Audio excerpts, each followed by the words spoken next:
Barbara Mulvaney is an international human rights attorney. She was a senior advisor for the Iraqi Inspector General and Bureau of Supreme Audit and Deputy Director for Constitutional and Legislative Affairs with the United States Department of State from 2008 to 2012. She is a former senior prosecutor for the United Nations International Criminal Tribunal on Rwanda. Thank you for being here with us today. During Ms. Mulvaney's talk, please type your questions into the Q&A box and we'll get to them at the end. Greetings. I think it's my turn now. I'm Barbara Mulvaney, and I'm here in Santa Fe.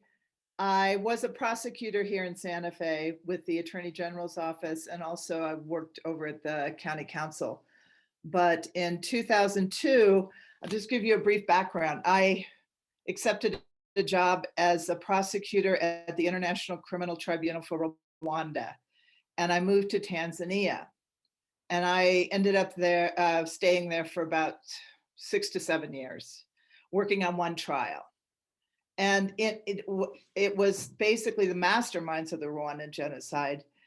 And what I want to sort of structure for you today is the different levels of justice that I experienced and I learned about with the Rwandan conflict. And then on a broader scale, how it looks around the world with attempts at truth and reconciliation, why it's important, and also why it's important here at home to look at these skills and that have been developed around the world and also here at home, and how we can apply it, I think, to our communities and also future conflicts around the world.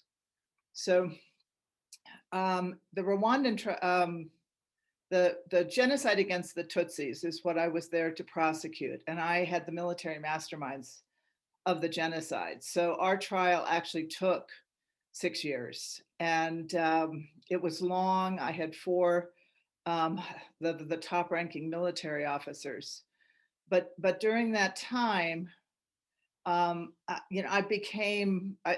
sort of became by default also an expert on gacaca, which was one of the reconciliation mechanism that was put together in Rwanda. So let me tell you a little bit about Rwanda's the genocide against the Tutsis. The actual genocide took 100 days and 1 million people were killed, but that's obviously not the beginning of the story. When you have a outburst, a violent conflict, it's important to look back at where the origins, where it arose from. And often it's many years, and often overseas, the beginning of the conflict actually starts with colonialism, and where other countries come in and meddle or try to take over other countries. And it's no different with Rwanda. And they had a colonial past with the Belgians and also the French. And it actually led to many of the inequities, violence that led up to the genocide. So when I was the gacaca itself, I don't want to dwell too much. So basically, it was 1 million people that were killed in 100 days. I'm not going to go into the facts because the facts themselves, I could talk about forever. But basically, what you have after the RPF, which was a rebel force, defeated the government that was committing the genocide, the RPF became the government in Rwanda. And what they inherited was a country that was just absolutely devastated. And you've probably seen pictures, but there were bodies everywhere. And it was just a horrific situation. And I've listened to the new leaders about when they first came into the country after the genocide, or what they were faced with. And they basically talked about how that there were just bodies everywhere. There were children wandering around and their families, 25 members of their family had been killed. It was a very, very horrific situation. The international community jumped in to some degree and set up the International Criminal Tribunal for Rwanda, which was where I was, and that was in Tanzania. And we just prosecuted the masterminds. And the Rwandans I talked to later were very thankful because they said those masterminds had left the country, and had we not been there, they never would have faced justice.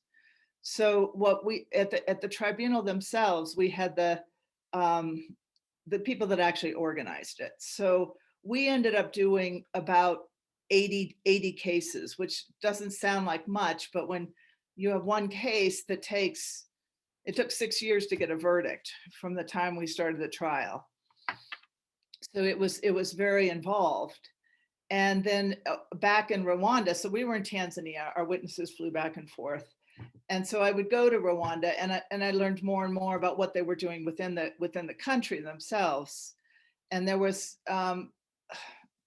they divided up the perpetrators into different categories. And at one time I saw a list of the perpetrators, and it was over 700,000 people who were identified at that time as killers, people who had participated in the genocide. So the Rwandans themselves had to make a decision on how they were going to handle the justice within their country. And so we have the UN over here doing the International Criminal Tribunal, but within the country, they had to come up with a mechanism. So they had two things that they did. One was the national courts. Now, the national courts, you have during the genocide, they killed off basically all the political leaders, the moderate political leaders. Almost all the lawyers were gone. The judges were gone. The judges have been killed. So it was a very difficult situation. They ended up doing putting the justice system back together, and they ended up doing over 10 or 20,000 trials within the national justice system. And it was very difficult, and because of the lack of resources, but they did it. And we used some of those judgments in court when we were trying the case over in Arusha. But then there was a whole nother group. They had divided it into categories where a mastermind, where you killed more than 5 people. They had different categories, and they had 5 different categories. And so the number one categories were, we had the masterminds. The second ones were a little bit lower ranking organizers, and those stayed in the national court. But then what do you do with all the rest? So they went back to an age-old process for justice that was known in the community, and it was called the gacaca, and loosely translated as justice on the grass. And so during the time I was in trial, those trials were all going on in Rwanda. So when I went over to Rwanda to talk to witnesses and stuff, I went and saw the gachachas, and you've got rolling hills, they're green, it's beautiful, and everybody's sitting on the grass. They've got judges from the local community that are people of respectable people within the community, and they act as judges. And so they come together, and it went on for a couple years, and it was like, I can't remember if it was weekly or monthly, but they were meeting in each community all over the country. And it was mandatory to go, and most people did go. And so it was a way to bring people together to talk about what happened and try to figure out, who killed which family, and just understand the facts. And they ended up doing over 1.2 million cases in gacaca. So I think that Rwanda itself, and I don't want to spend all my time on Rwanda because there are a lot of other things that we can pull from this, but Rwanda itself did an incredible job on the reconciliation. And if you, I've been to Rwanda, I think the last time I was there was 2 years ago, but the country has done an amazing turnaround. And one of the reasons that it's been so successful in Rwanda is that the leaders of the country made reconciliation a top priority. And there's a lot of different movies. Some are good, some are not. But I had sent out a link to The Earth Made of Glass. And The Earth Made of Glass is a really very clean, good movie about justice, the gachachas, and what people need to put this behind them, like what kind of healing they need. And it's really a well done movie because it shows the gachachas, but also it shows one person's struggle finding his whole family. His father was a doctor. Everybody in his family was killed. He ended up in a cement latrine throughout the genocide where somebody dropped food down on a dog chain a couple times a week, but he lived. And so he was going back in the movie trying to find out basically what happened to his family. But it's sort of a microcosm of what the healing is that people need, how it was structured, and it's excellent. But the other part of the movie, and I suggest you watch it if you're interested, is Paul Kagame, who's the president, and he talks about why they chose this type of justice, how he handles all the grief. And one of the things he said that I thought was so interesting, because there was a war going on at the same time, and the genocide, and he said he told his people that he could not see those massacres. He said, he obviously had seen many of them, but he goes, don't show them to me anymore, because I don't want it to cloud my judgment.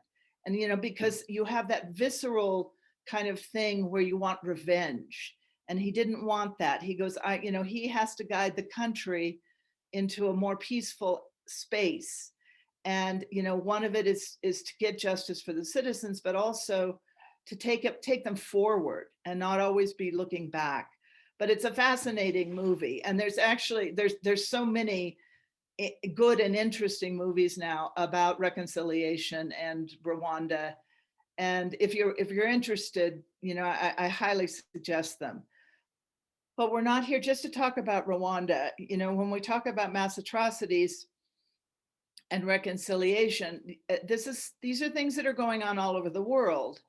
And there are different. I think there are different, like 50 different countries that I've seen that have different kinds of reconciliation from different kinds of conflicts, and each one is different.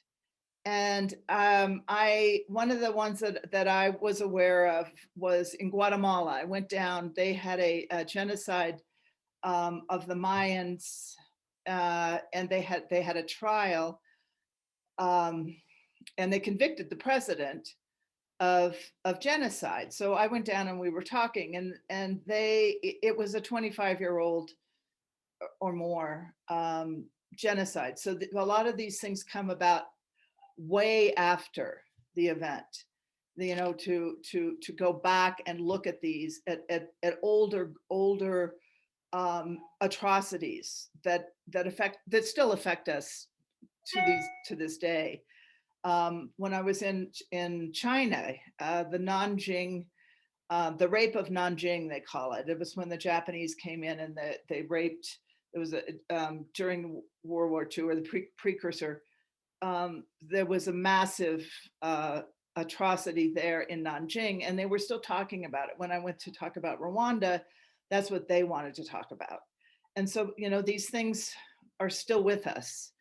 And another one of the movies that I suggested, and it's out recently, and it's Exterminate All the Brutes, and it's done by Raoul Peck, who's a Haitian producer.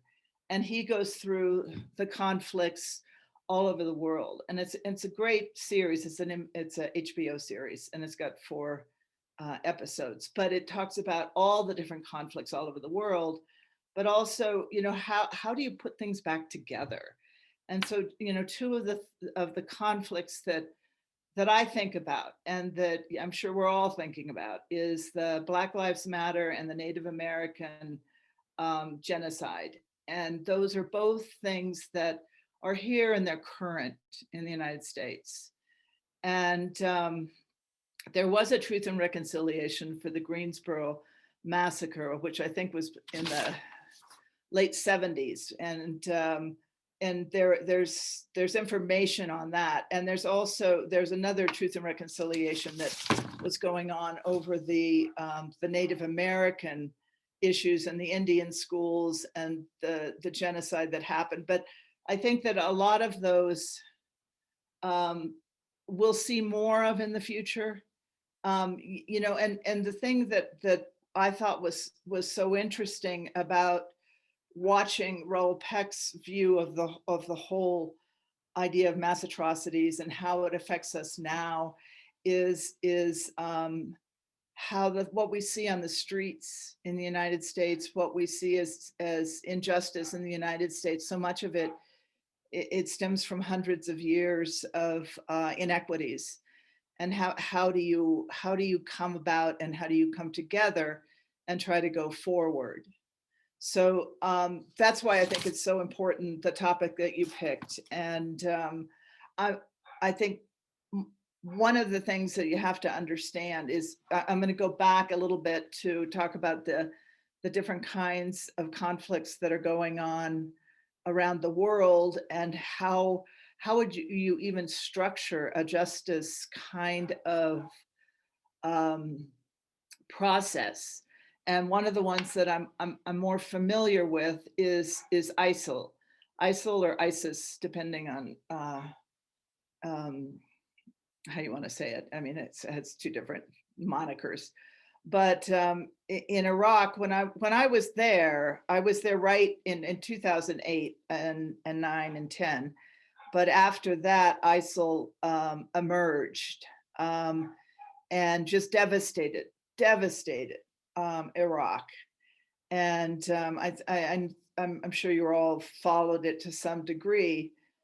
But when you try to set up a reconciliation, often the countries are not as lucky. I mean, how can you say lucky? But in Rwanda, the victors of the conflict, the people that were the rebel forces, and they're the ones that stopped the genocide.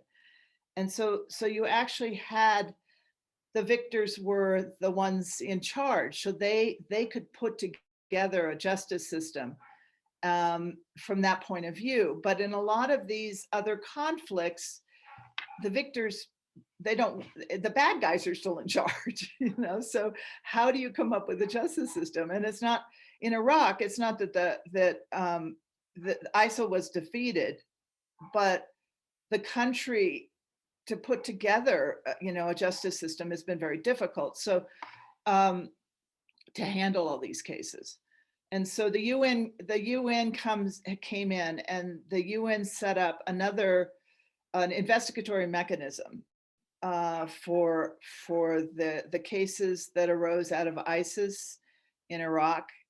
They've also set up a mechanism for the Rohingya refugees from Myanmar, and there's a couple other ones that are set up by the United Nations, and they're still very difficult. Some of these investigatory mechanisms are functioning outside the country that's involved, and they are not even allowed in the country where they're involved, like with Syria, different places, and so it's very difficult. So if you pick a country, and then you try to figure out what could be done there, but it's very difficult, because in each one, it may be that the political climate there now is not amenable to any kind of justice program, and it may be 25, 30 years before it does happen.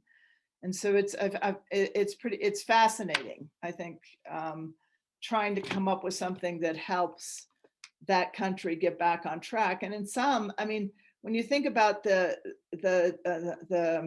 DRC, the Congo, millions were killed in a war in the Congo, and the country is not in any kind of shape to actually try to put it back together. I mean, everybody's trying to put it back together, but it's going to be a long time before there's meaningful reconciliation.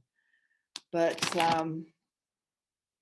I wanted to know, let me see. There was another part of the justice system and the reconciliation that I wanted to talk about. And one of them is in Rwanda, there was one part I forgot, and it's that there are ongoing, you've got the UN Tribunal, you've got the national courts. The gachachas went on for 3 years and they are now over. But there's also another kind of justice that has been actively pursued, but it's been difficult, is the fugitives that have fled around the world. So there's probably, we call them red notices, but we have Interpol, which is an international organization that helps arrest fugitives. And Interpol has, Rwanda has lodged probably 1,200, 1,500 different warrants with Interpol, so that they can pick up people around the world who committed genocide in Rwanda. So that's ongoing. And then there's one other area of justice. So you've got the individual arrest warrants where you can pick up somebody in Australia and they'll fly them back to Rwanda and they'll be tried in Rwanda. But there's also a concept of universal jurisdiction, and also jurisdiction if you have citizens that were injured in other countries, and you can actually prosecute those cases in the United States, you can, in Belgium, in different countries. And so there are trials that go on in France and Belgium and Sweden and all those for the Rwandan genocide. And it's a very extensive process, and it's ongoing, and it's not dissimilar to the trials of the camp guards and the masterminds of the Holocaust. And when they pick up someone, they're few and far between now because of the age of the defendants, but they're still ongoing. For when you find a camp guard in Philadelphia or something, they'll go ahead and try them. But all those are part of reconciliation. And I don't consider myself an expert on reconciliation and the different types of processes that can be used, but actually I probably have more practical experience than most. And so I have learned, but still I think there are academics that are probably better suited in some ways to, that they've studied every type of reconciliation and how it comes about. One of the ones that is most prominent is the South African Truth and Reconciliation Commission. And I did stick in a clip in an email, and it's available. There's some really good short clips about Desmond Tutu and the Truth and Reconciliation Commission, and it gives you a very good overview in 20 or 30 minutes. But sometimes it's successful, sometimes it isn't. And there was a Truth and Reconciliation type of commission that was set up in the former Yugoslavia, and it didn't quite rise up to. It was disbanded before it was complete, and that I'm sure that happens, all over. But but it's an interesting kind of, each one has, every country, one thing I learned, I mean, especially, being with I'm a retired UN person, is that every country actually, has their own very unique kind of indigenous justice system. And, it's important, I think, sometimes when you want to design something for a country or it's not that you should be designing it, it should be helping facilitate the people within the country and how it should come about. But so every country's reconciliation kind of process has a different take, because their basic justice systems they're all very similar, but they each have their own special peculiarities. So with our court in Arusha, Tanzania, at the International Tribunal, we basically had 82 different nationalities that worked in the court. So the lawyers I worked with, I mean, we probably had 50 lawyers in our courtroom. Everybody had a different type of system they were coming from. And because I was the lead prosecutor on our side, it tended to take a more American kind of view because the prosecution went first. But on the other side, we had lawyers from Togo, from Nairobi, from Belgium, from France, from Australia, everywhere. And each one had a different idea of how things should be done. And so it led to a lot of discussions, and it makes things very slow because every time something happens, we all have to stop and discuss it. But you have different types of systems, just the basic, French system, the civil law system, we have the common law system, and they're very different. They're very different. So, we have to realize that everywhere around the world, we all have our own little peculiarities. And also, it holds true when you're working with a community here in the United States, to make sure that any kind of process that is developed by those people, so that it actually is tailored to the kinds of justice that they want to see and how they're accustomed to seeing it. And I'd like to take a little pause, and it's hard to just talk straight. I only see myself here. And so I'd like to actually have a couple questions, so I know which way you'd like me to go as far as what you're interested in. And I don't know if that's possible, but I'm going to stop for a couple minutes, take a drink of water, and hopefully somebody will have a couple questions.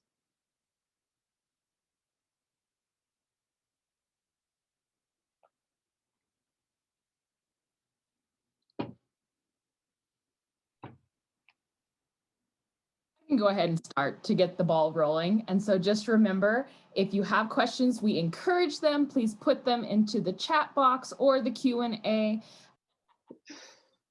All right, so I'm back. Barbara, can you hear me okay? Yes. Okay, good. That hasn't happened in a while. That's a little scary. But it's been almost 30 years since the genocide in Rwanda. Can you talk a little bit about what reconciliation looks like in the country today and how it's progressing and which areas still need improvement? Absolutely. And, I must say, I totally forgot this other part that we've worked on, and it goes right to that question, is on Monday, I work for a law firm who's retained by Rwanda. It's a DC law firm. And what we've been working on for the last 4 years is a report on the French involvement in the Rwandan genocide. And so, when you talk about reconciliation, it's on so many levels. So on the geopolitical kind of level between the countries, especially when you're talking about a mass atrocity that arises out of colonialism, you have to go back and look at the powers to be and who was supplying, the bad guys with the weapons, who was in the best position to assist and stop the genocide and things like that. So we actually, there was a fair amount of press on Monday because we filed a 600-page report on all based on all the cables and different things that show exactly what France knew at the time of the genocide, and while they were supporting a genocidal regime. So they were supplying weapons to the people that were perpetrating the genocide. They were supporting the government that was executing the genocide. And the interesting part of this also is that, and then I'll go more specifically to what Takara was saying, but the France under Macron, President Macron, he appointed 2 years ago a panel of historians. I think there's 20 of them or something, and gave them full access to the French archives. And so the week before last, or a couple of weeks ago, we had the French released their report, and was 1,200 pages. And it was astonishing what the French government actually knew at the time of the genocide, when they were saying one thing in the public about who the victors should be in Rwanda. You know, they were supporting the genocidal government. Back in France, in Paris, they actually knew that that genocidal government was planning and executing a genocide. So those are the other kinds of things that have to be reconciled. You have the killing of neighbors, the killing of people, but the killers themselves are often just pawns of the political structure within their country, but also there's the geopolitical level of activities that come into play. And so here we are, as Takara said, 27 years later, and we are still finding out information at the time about what happened as far as these other governments. Rwanda now, it's like night and day. And I started with Rwanda in 2002, and at that time, it was still pretty devastated. It was very difficult. But I've been back I was back for the 25th commemoration and also the 20th commemoration. And the change in Rwanda is so dramatic. And one of the things that I think we joke and we say it looks like Wakanda, the country in Black Panther, but it's all modern and new, and the people are young, and they're so determined to turn their country, or to move their country forward. And I met with one of a friend of mine's husband, or their family there. And my friend had worked at the Tribunal. She was a Rwandan, and so I knew her from there. And her husband was a teenager, basically, at the time of the genocide. And after the genocide was over, there was actually an effort to train and educate and train the people they needed, because when you have so many of the educated people within the country, the professionals, killed, they went out of their way to make sure that anybody who had any aptitude and wanted to could get a scholarship to go study. And so my friend's husband became an oncologist, and he was sent off to other countries for his training and things like that. But they trained lawyers, they trained doctors. But the thing that I found so heartening was that they also value the arts and music. And one of the guys that I talked to that had a gallery there in Kigali, I was there with my daughter, and we were going through it, and the work was fantastic. And so we were chatting, and he goes, "Where are you from?" And I go, "Santa Fe, New Mexico." He goes, "Oh my God." He goes, "I've been to Meow Wolf." And so, it's like he had come over to do a master's and in a gallery, running a gallery. And so it was just amazing because, I met another kid at the airport on the way out, and he was off to China to do a 3-year animation course, and that was another scholarship that the government had done. But to value the arts and music and things like that, along with the doctors and the lawyers, was really, really, really great.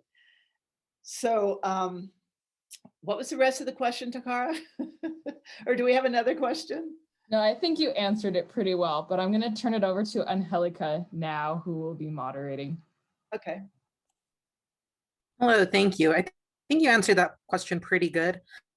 Just another question that we had was, it was more about your experiences and how you felt being a part of the tribunal and all that. I know we heard about like the consequences and the justice, but what was your biggest takeaway or your biggest from this experience? Well, on a personal level, I still, you know, it's the best thing and most amazing thing I've ever done, obviously, but it was also, I still suffer from the ramifications of it. And, you know, it's like, I do have friends all over the world.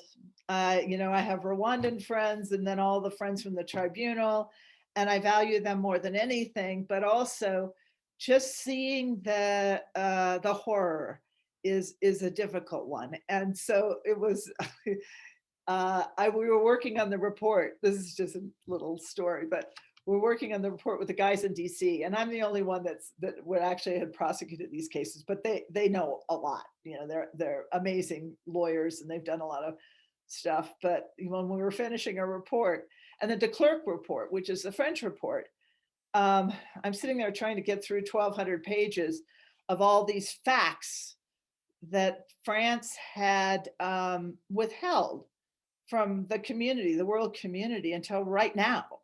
And I was reading that and I flipped out, because I was in court trying to prove these things. And here it is, France had all this information. They're basically lying to us. And here, 25 years later, I get the information. And I tell you, it triggered me so bad. I have PTSD, so I have these problems, and I keep them under wraps most of the time. But when I saw all the information that France had hidden from us prosecutors, us lawyers in court, and it came about now, I spent the rest of the day calling around Santa Fe trying to find a good psychiatrist so that I could go go talk to somebody, because I can't read this anymore. So the guys at the office in Washington said, okay, Barbie, you don't have to read it anymore. I understand you've been triggered and you have to stop. Because, you know, it was such an amazing amount of pressure being in charge of a prosecution like that, where you have 1 million victims. You know, I mean, what if I messed up? You know, what if, you know, that's the thing that used to keep me awake at night is, and my other colleagues, is like, what if we don't get it right? And these guys walk out of the courtroom. You know, I mean, that was a really scary part. And I think that's why I got so triggered by these reports that are coming out now with all this information, is it just made me go back to that feeling of, am I good enough? Am I smart enough? Can I actually possibly get this together to convict these guys? And one of the other things that was hard with our tribunal is there were two. There was the former Yugoslavian, which was up at The Hague. And I must say, and I don't know if this is the right words to say, but I used to call that the white tribunal and we were the black tribunal. And I only say that because they had so many more resources. They had our deaths, you know, we had basically 1 million dead, and the death count up there, I mean, Srebrenica was 12,000. I mean, it was a different kind of thing, but I really felt that we were shortchanged. And so we were always, I had me and 3 lawyers, and that's what we were doing. When you go up and look at how the staffing was for one military guy who was, say, involved in Srebrenica, that was 12,000 people. You know, that's one day. Ours went on for 100 days. So the weight of the work was very hard. But on the other hand, working for the UN is an amazing experience. And just because you get to be with, I have friends all over the world. The one, Senegal, Gambia, Argentina, Central America, everywhere, the Asian countries, and just to learn from them was quite special. And so, it was really a lot of work. I think I'm permanently scarred, but at the same time, I've got some really good stories, but it was really hard. And the Rwandans they're quite nice to me because I gave a presentation on the 20th commemoration, and I had just found out that one of the judges, the international judges, had reversed part of our conviction. And it was the conviction for the rape of the prime minister. And she had been hunted down on the night of the plane crash in Rwanda. And the plane crash had the two presidents in it. And that's basically was the trigger. The genocide had been planned, but that plane crash was the trigger. And on that night, they went around and they killed all the moderate politicians, and they began killing the Tutsis. So the prime minister had she had 5 children, and they hunted her down, and they killed her, and then they raped her with a Fanta bottle. And we got a conviction on that, and then the appellate court overturned the conviction because it was pretty. It was a horrible thing for them to do because they had no fresh information. They just overturned the conviction because they said they didn't know if she was dead or not.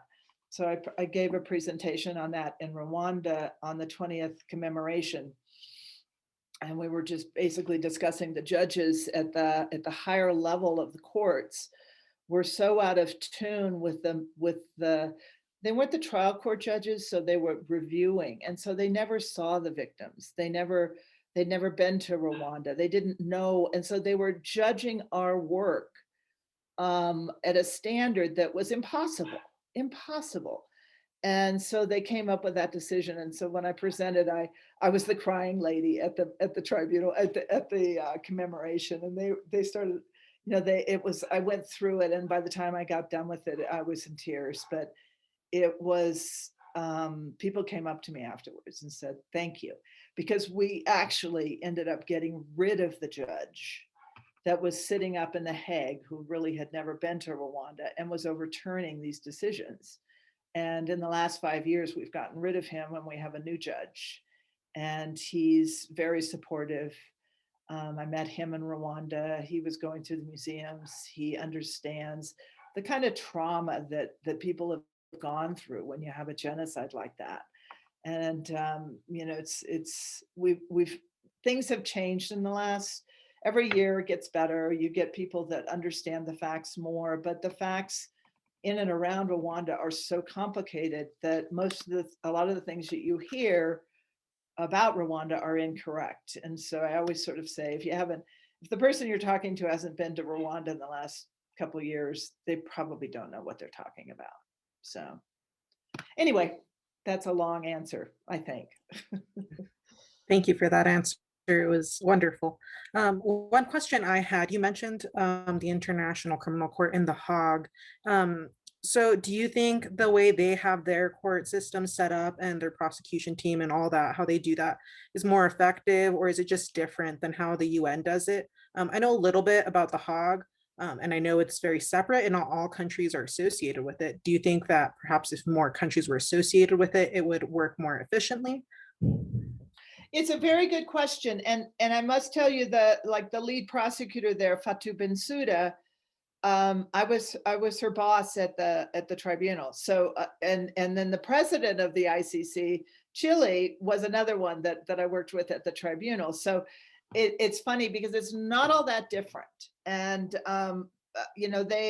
they've tried to learn from what, the best practices, what we worked out, and because we had the two sister tribunals. We had the former Yugoslavian Tribunal, the ICTY, and the Rwandan Tribunal, which was the ICTR.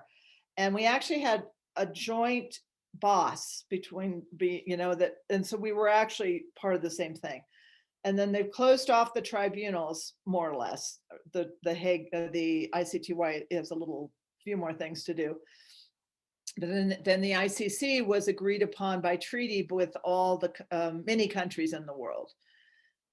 There are pluses and minuses with the International Criminal Court. I think that, you want to believe that we could have something like that would actually be able to prosecute these kinds of atrocities. The problem is the devil's in the details, because it's like not all countries have signed up. And I'm sure most of you know that we originally signed up and then we pulled out. And, the US military has, and the US different politicians and stuff have real reservations about being judged by others. And it really is not that daunting. I mean, the way that the ICC is set up, if you have, if your military goes awry and kills civilians and does bad things, your country, like the US, they have the first line of authority or jurisdiction over those military. So it's up to each country to discipline people that commit atrocities. And if they don't discipline those those people that are committing atrocities, if they don't bring them to justice, then it would get referred to the ICC if you're a member, but we're not a member. So because we're afraid that we're going to be held accountable for things that we don't feel are appropriate. I understand the reservation. When I was in Iraq, they have I forgot the name. It's an agreement we have whenever our military goes into a status of force agreement. And so we have each country, when we go in, generally, when we're going there as a peacekeeping kind of thing, we have them do a status of force agreement, which says we can't be prosecuted for things that are going on there or something. But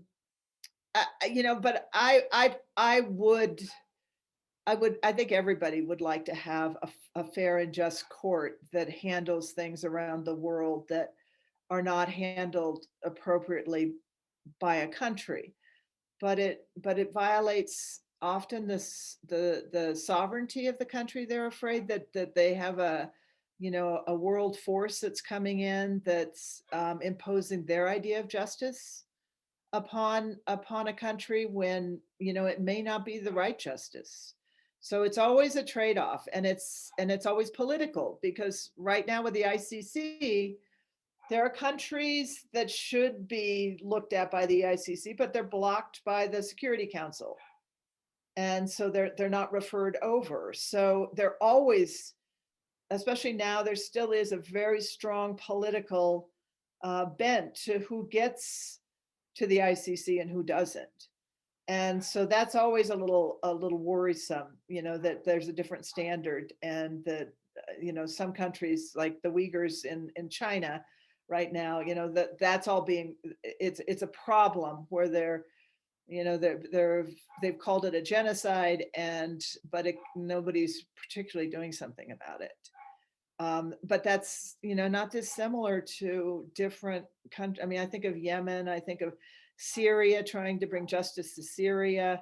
All of that is very difficult. And, with the Syrian case in particular, what's a little bit heartening just in the last 6 months, a year, is that different countries around the world are trying some of the Syrian cases.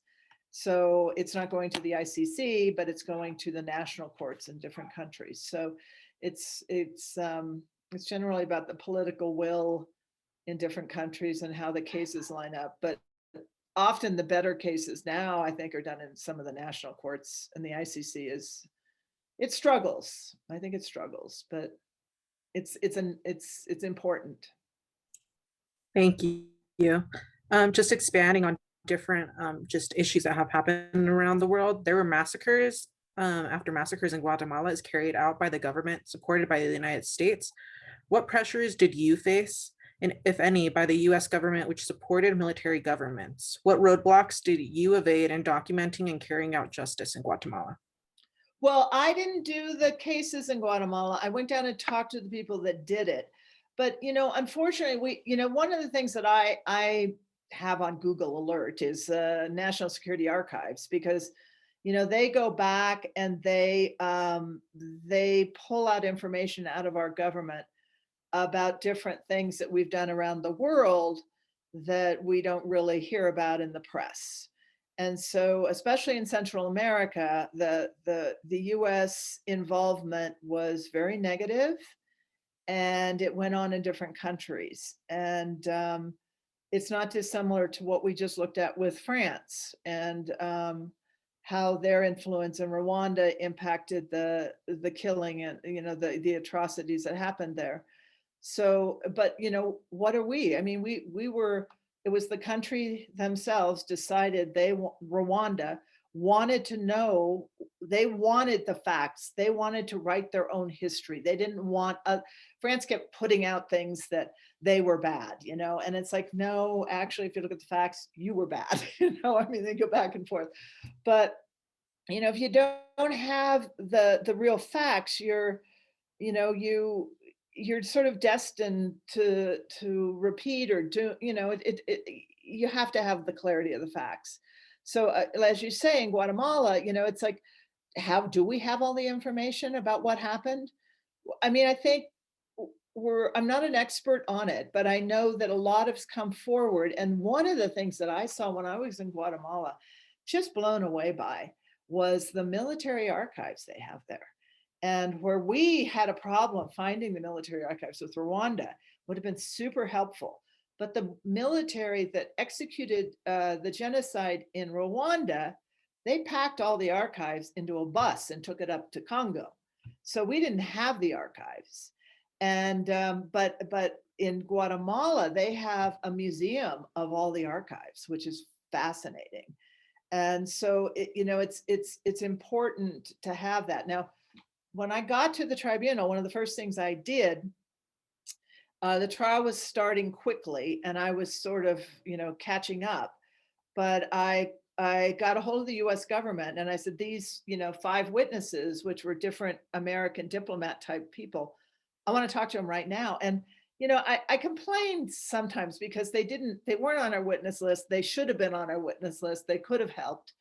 I don't really know why if they were ever on it. They just didn't want to help. But the U.S. government has their own, this is probably more than you need to know, but at the State Department, they have a legal department. And the legal department at the State Department, their client is the United States of America. So these lawyers at State Department often don't want to help. That, the first thing is, we might get in trouble if we say anything about it, because people will blame us because we didn't help more or something like that. But there were some different diplomats, I mean, that should have been testifying. I got them on the phone. They were very dodgy. They wouldn't help much. I sat on the US government for a very long time because I knew they had aerial photos, and I wanted aerial photos of the military bases because that's where a lot of the stuff happened. It took me 3+ years to get those aerial photos, and I finally got big aerial photos of different places on poster board, and I was very thankful. But it was at the end of the prosecution case, so they had delayed it so long, the U.S. government, that I almost didn't get them into evidence because it had gone on for so long. So, it wasn't the most important thing on the U.S. Menu at the time. I mean, they were actually trying to start a war in Iraq. So they weren't that interested in freeing up their the aerial photo guys to help me pull up stuff from 20 years ago. And they were picking, so finally I got them. But, they did help. And just an interesting story. The new UN ambassador to the UN, Linda Thomas Greenfield. I hope I got those names right. But she was in Kigali, in Rwanda, on the night of the plane crash. She was there she was with the State Department, but maybe doing USAID kind of work, sort of aid work or something. She was in a house right by the Prime Minister's house, where there was basically, on the night of the plane crash, there was basically a battle. The Prime Minister's house was not, it was a few houses from one of the military bases, a block or two from the military defense where Bagasora, who's my major defendant, was, but also a house right behind her was a US diplomat's house. And so our UN ambassador was there visiting, and the military were tracking down the prime minister to kill her. She jumped over the back fence. She went into the American house, and but then it had to be moved to a UN house because the American house, they were afraid they were going to get her there. But then the military came in where the American diplomats were, and the UN ambassador was there, and they were going to kill her. They thought she was a Tutsi. And it was a story I always knew about, but I didn't know really who I didn't know her. But now that she's the ambassador to the UN, I mean, I give her great respect. She actually knows quite a bit about Rwanda, and she got out of the situation, but she almost didn't. So that's just a little tidbit that's come up recently. But anyway, did I answer your question? Yes, you did. Thank you.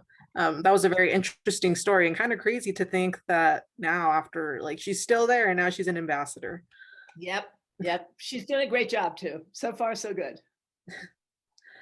So turning back to the healing process. So in the healing process following an atrocity, is there a point in which moving on, for example, at the trials of the German soldiers and Nazis from World War II being held 70 years later, is it still effective?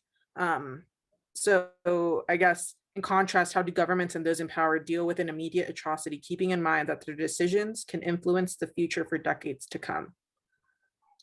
Yeah, I mean, it's a good question. I mean, I think when you have I think our countries, we want our governments to be based on, we are the people. The governments should be helping and thinking about what we want and what we do.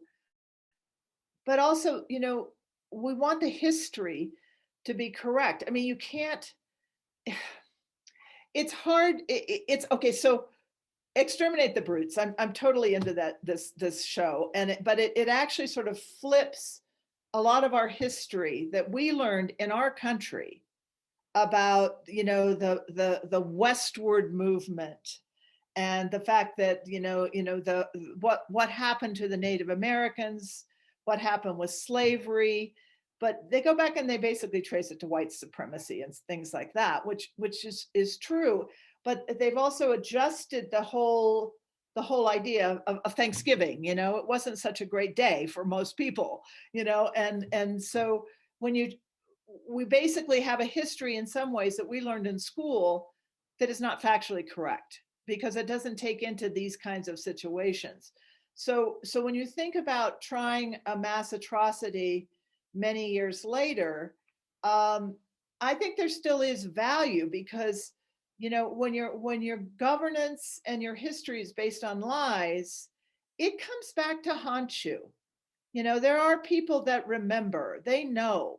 It's like the disappeared ones, in Argentina, or when people's children go out to demonstrate and they never come home, they still are looking for them 20, 30, 40 years later, and what happened to them. So I think it's important not only for the people, the family groupings and the friends, but it's basically important to have the foundation of our government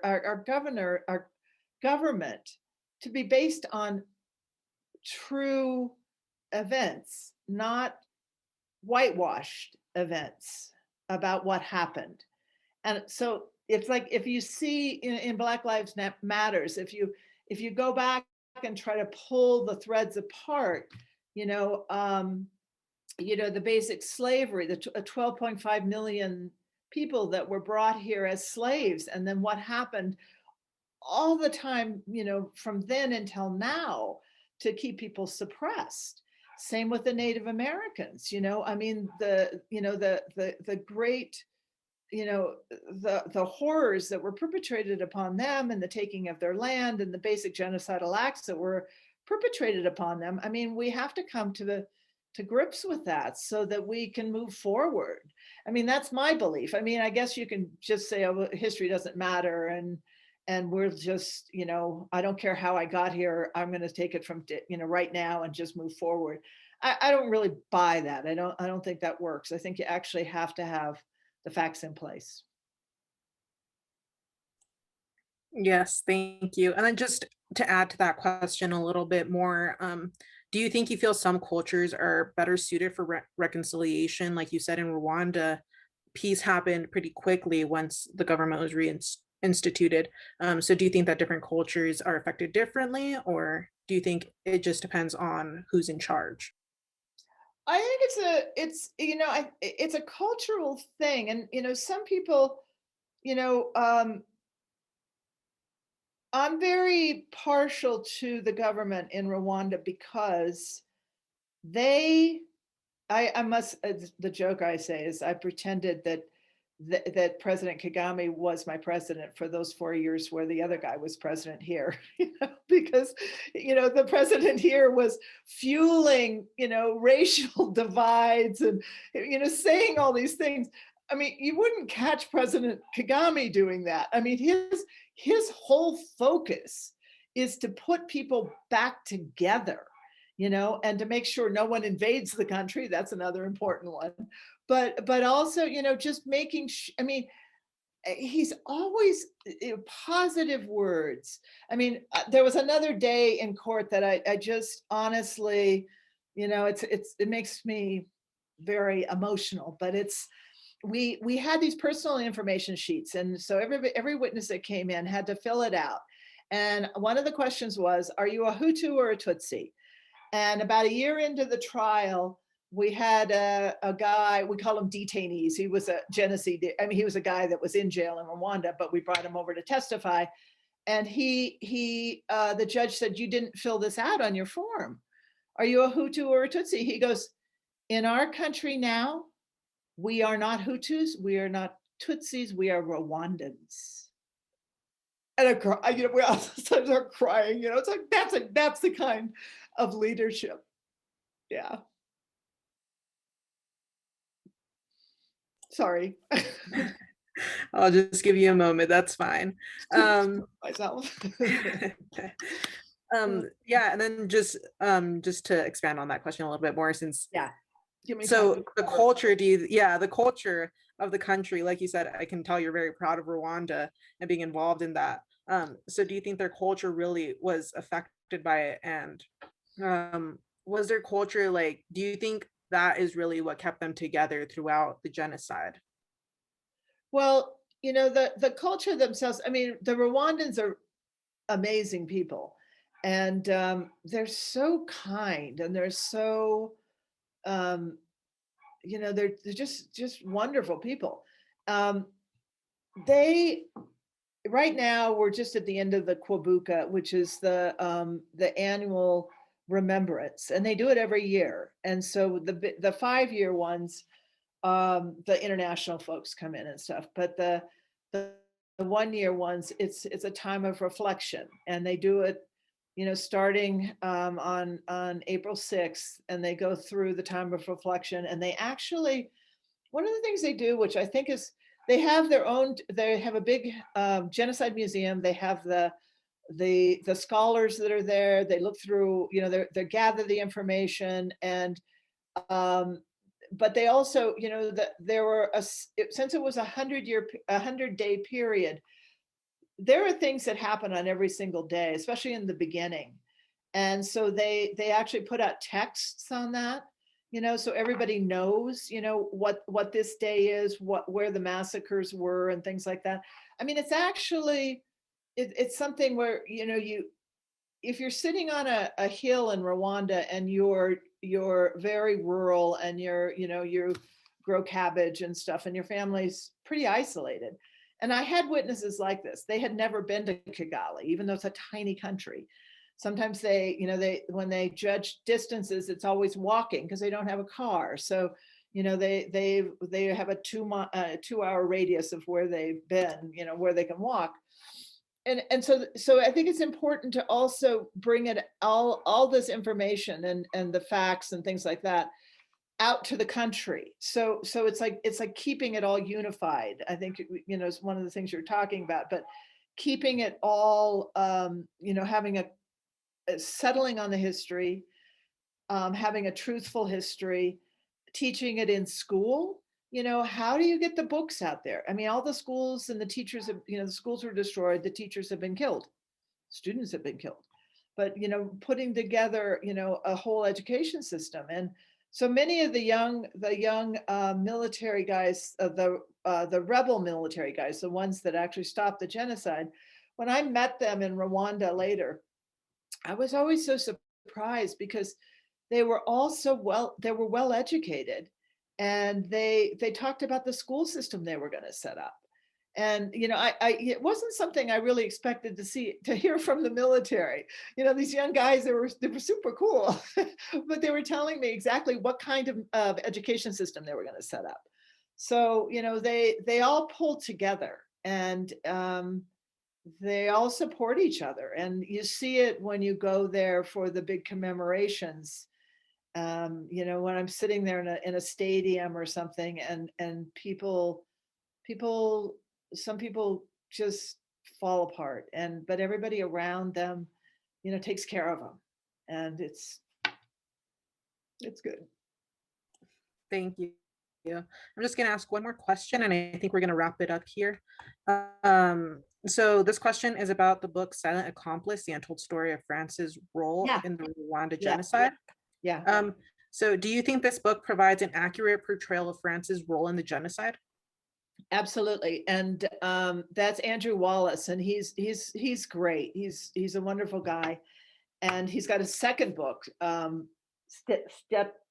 Steeped in Blood, but it's about the genocide and stuff. But he did a good job on that. Our report uses a lot of those books, but it goes a little deeper into what France's involvement was. And I wanted to indict the French, but they wouldn't let me at the tribunal. But now they want to be friends. They're trying hard to sort of come up with a truthful historical record, and hopefully they can be friends again. But the other problem we had with France is that we're sitting in court in Arusha trying to try these guys, and all this, and it's not about me, it's not about our trial, but France at that time, there was a judge that decided they wanted to indict the president of Rwanda for shooting down the airplane, which is not true. But it was this judge that just went haywire, and he interviewed all the defendants in our case, and he basically only interviewed the bad guys, and then came up with this idea to indict basically the Rwandan government. That's been straightened out now. But it's when you're fighting against that, while we're trying to prosecute it, but we're just a minor part. But while Rwanda is trying to get back on their feet, France was still slugging them, just really banging them. And they arrested one of their ministers, a woman that's in Earth Made of Glass. They talked to her and they showed the whole incident. But they didn't make it easy. And so why I'm happy that France is coming along. Just on a personal level, I still get sort of mad at them. They're doing better. They're trying, but they're still basically the French military. A lot of them are very adamant that they didn't do any of these things that people say they did. So. Yeah. Yes, thank you. That was a really good question. And it was actually from Linda Barker. She was in the Peace Corps and a volunteer at Rwanda in 1988 to 1990. So, um, Great. so that was our last question of, I was going to say the evening, but I guess it's still the morning. Thank you so much for your time and for sharing your experiences and your stories. Yeah. My pleasure. And can I stay on and hear Regis? Yes, I believe you can. Yes, you can. Okay. Bye. Thank you very much. And I'm so glad you guys are interested. Thank you. You know, but yes, it was a very interesting topic. Yeah. Thank you very much. Barbara, thank you so much. Thank you so much for joining us this morning. I appreciate that. Angelica, you did an awesome job moderating. Thank you so much for everything that you did. A huge round of applause to you. We are going to take a 10-minute break. So get up and stretch, walk around, grab coffee, water, and we will come back at 11 o'clock and hear from our next session, Reconciliation After Colonization with Regis Pecos. Thank you.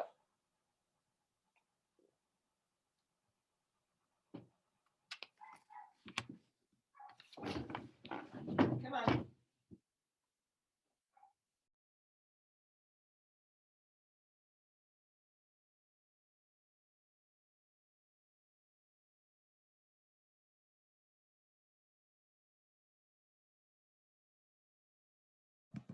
Hi, Regis. Thank you so much for joining us.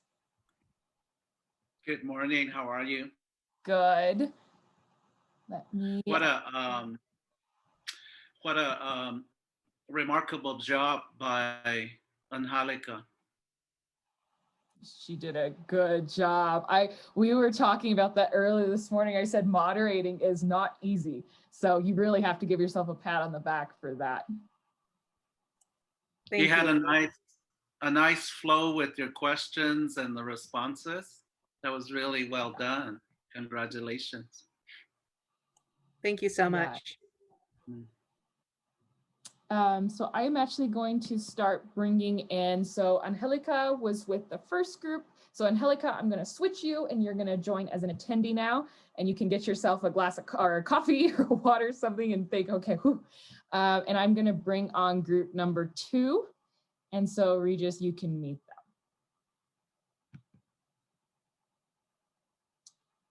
Let's see. So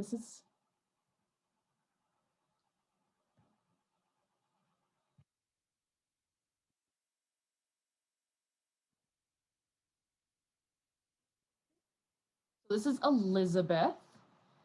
She will be providing the rationale for the event here in a moment. And I need to find your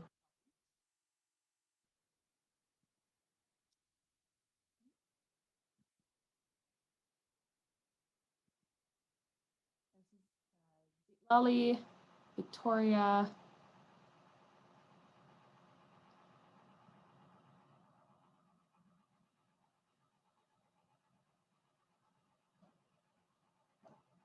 So you all are welcome to keep your cameras on or off for the time being.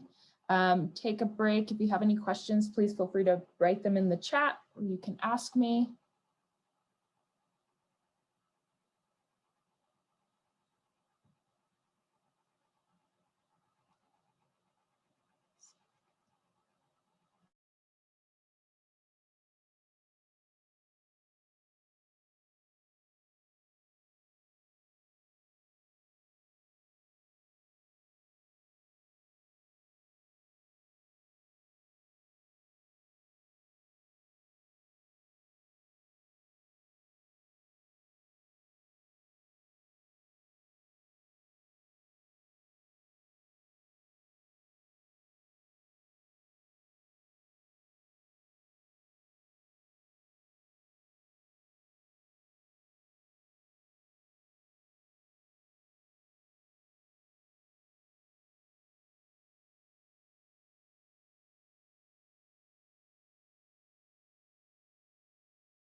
folks just joining, we are currently taking a break. We will be back in 5 minutes at 11 o'clock.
Let's see, I'm going to pin, actually we'll have a couple of pins going on, Regis. Elizabeth? Elizabeth? Yeah. Can you hear that fan in the background? No, I cannot. Okay, good, thank you. We had the other day, we were doing a big event and one of our speakers, you could hear like whirring in the back, kind of like a motor on something, and I could not hear it. So that was a little bit, I was a little concerned that I could not hear this whizzing that everyone else was hearing, but no, your audio sounds good. Okay, we will start in 1 minute and then I will hand the floor over to you.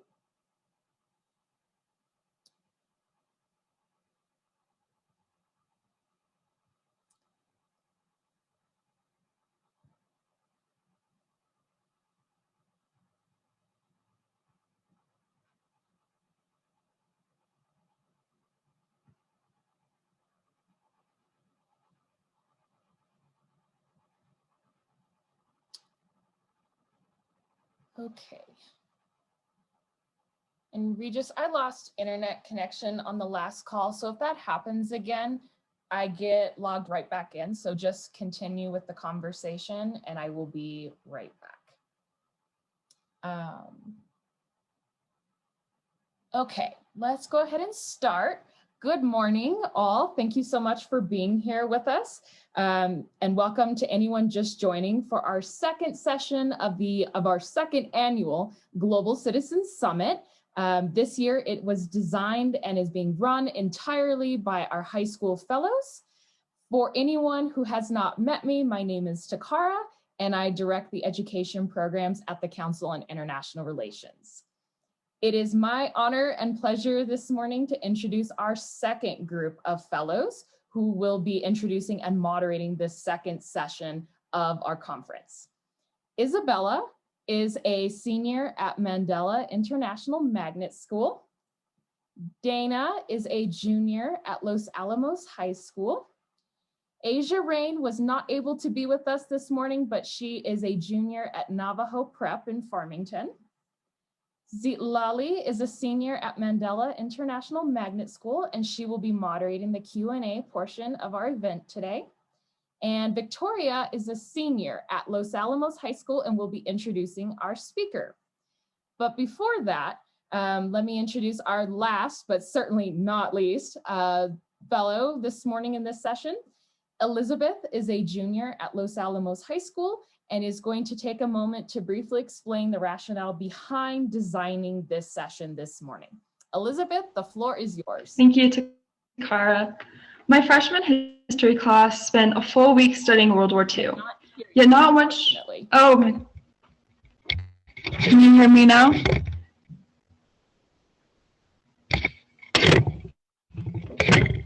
You can hear me? You may want to. Okay.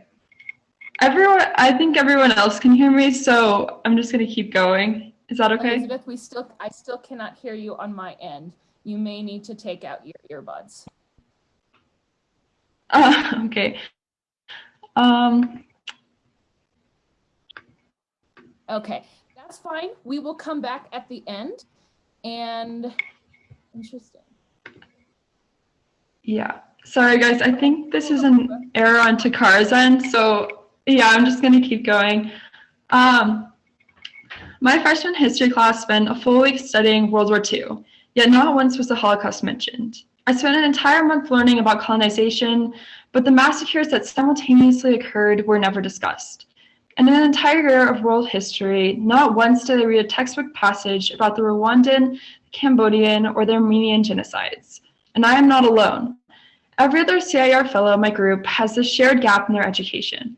So in sitting down to decide a topic for the live stream you're attending today, we knew exactly what we wanted to talk about: the numerous historical atrocities that go untaught in our school's history curriculums.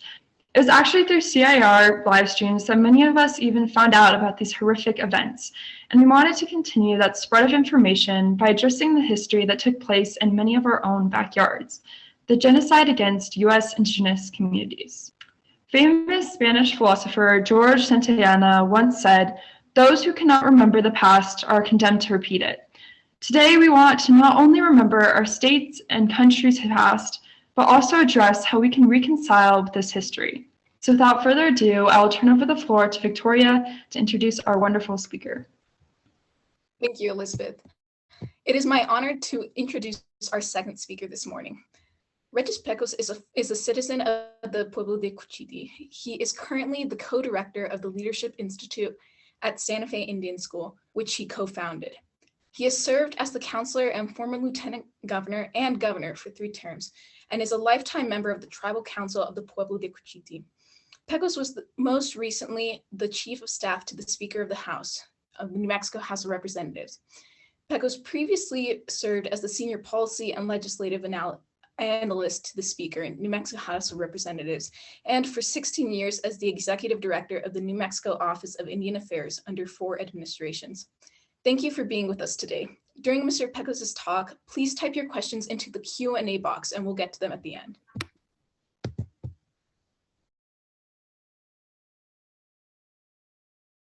And without further ado, thank you for being with us, Mr. Good morning, and thank you so much, Victoria, for that introduction. And Elizabeth, thank you for that reflection and putting things into context for us, and why the question you raise is such a profoundly significant discussion that we all should be having. Before I go any further, I want to be respectful to acknowledge the people of this part of Arizona where I am joining you from today, the Yavapai and the Havasupai and the Apache indigenous people of this place. And I also want to share with you in my language of Keres, my first language of Cochiti, Kuatsi Hopa, Seum Kuhu Anyanit, Sihoke Shimi Mani Gastiuano, Tuna you eat a church, 8 shall new hours go money, all without H Goni, Gumio Hatma, Kohate Tishua, the Komase True, hated them at your heart, it's a Toa must stand the heart, it's a true it our. You don't know your 8 shall have the new hours have the total. I want to practice the full respect and honor to give gratitude and appreciation to all of the young people. This really warms my heart that you have taken on this initiative. And what we are about to discuss really is at the heart of contributing to what has become called and not well understood, our contributions, our awareness building, deepening our understanding as cultural competence. But it has to do with something much deeper. It's about knowing who we are in order to be able to convey and communicate in the most respectful way with all people who cross our paths in our life journey, and creating that opportunity, one driven by defined core values, makes this engagement a lasting and a very conscious one. I want to start by asking you something that we ask in all of our leadership institutes that is now in its 24th year. And like you, I was very frustrated that young people were not being engaged in the relevance of education, to become familiar with others in their surroundings, to appreciate the past, to make sense of what we learn from the past as lessons to be remembered, and to understand the challenges we face today are deeply rooted in the history, and how we respond to the challenges of today defines what we contribute to the inheritance of future generations. So I want to start by asking all of you this. What is a core value that defines who you are, that defines what you do, and why you do what you do? And then think about who gifted you that core value, whether it's love, respect, forgiveness, humility, all of the things that you can think about. And as you answer the question, who gifted you that core value, you're going to come and share as you are quietly in your own minds and hearts, that it was likely mom or dad or grandpa or grandma or auntie or uncle or some significant person in your community. Someone gifted you that core value that today guides what you do and defines who you are, that compels you to act in certain ways with defined attitudes and behaviors. It's important to make this a conscious part of our lives, because how we respond with that gift of a core value, for me, as I recognize my mother and my father, who are both passed, blessed in my life was the gift of unconditional love that comes from the ability to forgive. And that has been central in my life, in the work that I've done throughout my entire career. it is important for me to be conscious of that, to remember that, to guide my life. And it's how I honor them. And so I ask you to join you in this discussion to think about core values. Who gifted you these core values? And to be mindful how you act and interact is how you honor them. It is how your grandparents and great-grandparents, your parents, the spirit of the deep love that they share with you, it's how their spirit lives on. And we eventually, as we become parents, or as we become grandparents, or as you someday become parents, it's what you'll gift to your children, to guide them long after you're gone, as the most precious gift in life, as a part of humanity, to be mindful to exist within that realm the best way that is possible, driven by your core values. So think about that through this discussion, because it is an important part in how we respond to the things I'm going to talk about.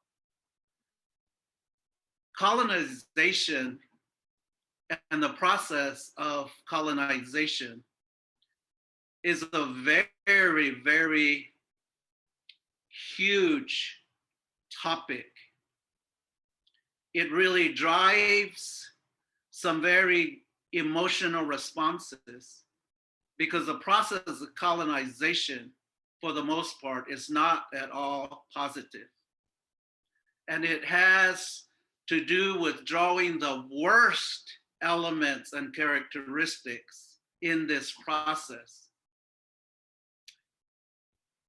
How many of you have heard of the doctrine of discovery? And how many of you have heard about manifest destiny? Few of us might, but as I see the head shaking when I ask how many have heard about the doctrine of discovery, don't feel bad as young people, because adults in our country have never heard of this either. And yet that is at the very heart of what defines our common history throughout the world. For people from all walks of life, that is the common thread that binds us together. The doctrines of discovery came about in what was called the articulation in the papal bulls, which is a formal acknowledgement and recognition of doctrines articulated in that time. In the doctrine of discovery is the declaration by the empire, along with the church, declaring that any lands discovered around the free world, even as they are inhabited by non-Christians, could be claimed. Imagine, like in what is now the United States, the place where Columbus was found by indigenous people and not Columbus discovering America, really began there. It is the delineation of the doctrine of discovery and manifest destiny to claim all lands, regardless of whether they were inhabited, but if they happen to be inhabited by non-Christians, all of their possessions could be taken forcefully to be used by those claiming discovery, declaring ownership of these lands, and listen to this, enslaving the people for their own good, for their own possession, as a way, one, to capitalize on their claims.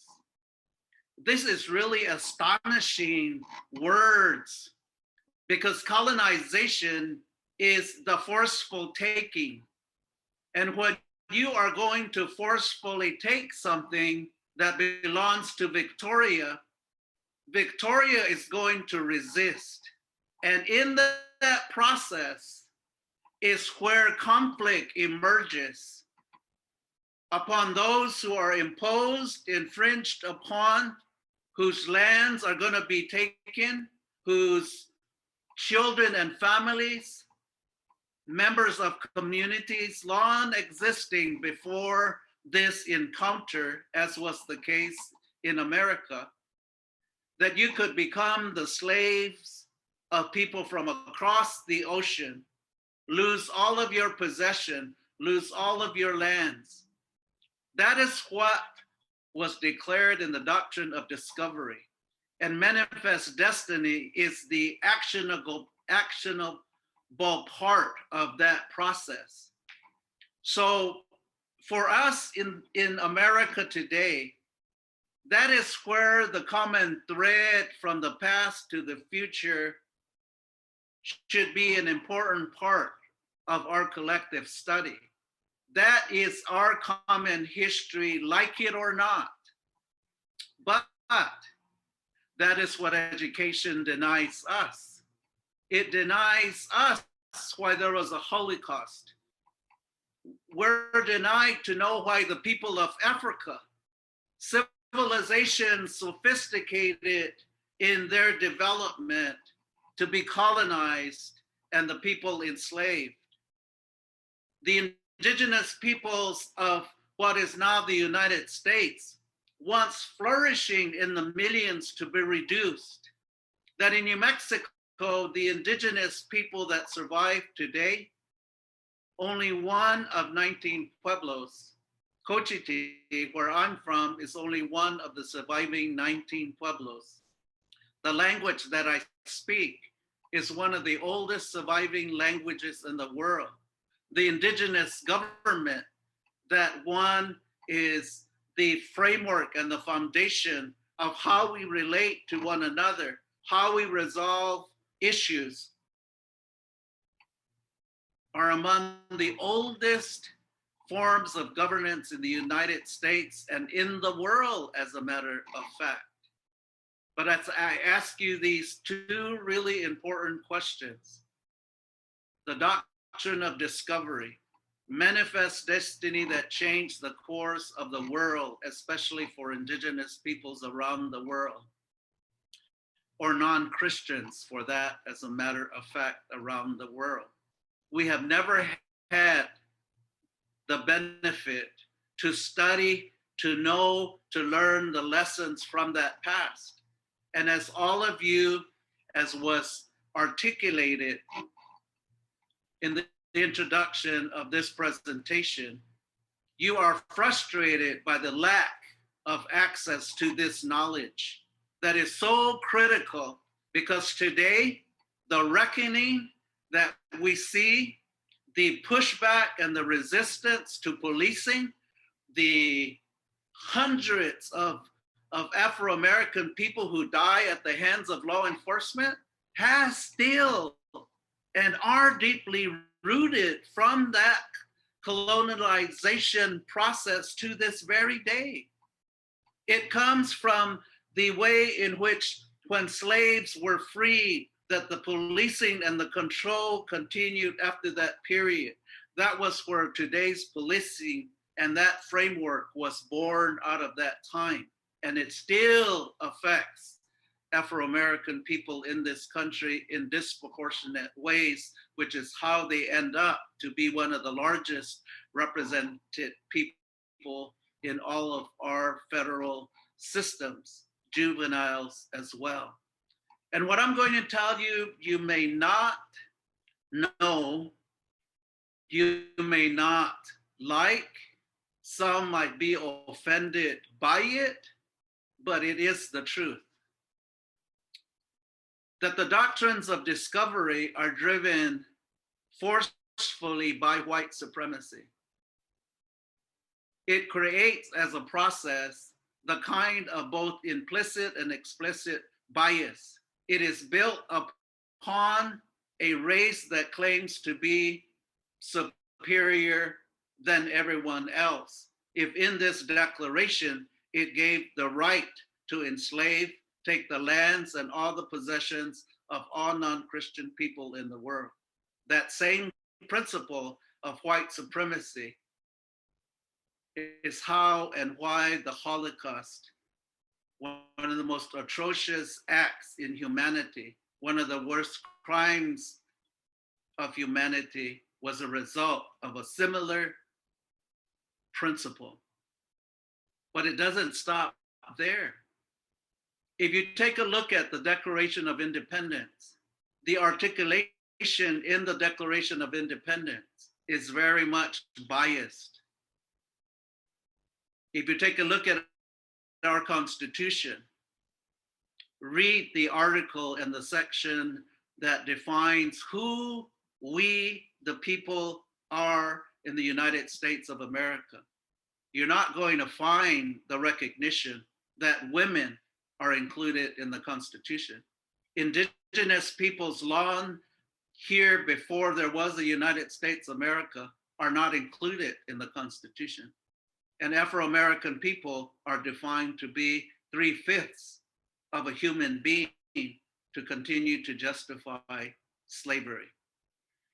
And so the most respected document of these United States delineates white supremacy, delineates racist, ingrained, implicit biases within the document that we otherwise cherish as citizens of the United States of America. That is one of the unfortunate parts of history we don't know how to put into context to appreciate. It is embedded in the United States Supreme Court. As early as 1820, a conflict arose between settlers to determine who had the right to own certain lands. It went all the way up to the United States Supreme Court because there was a claim that one received or bought lands from an indigenous person. But the United States Supreme Court ruled that indigenous peoples did not have ownership to the lands that they discovered.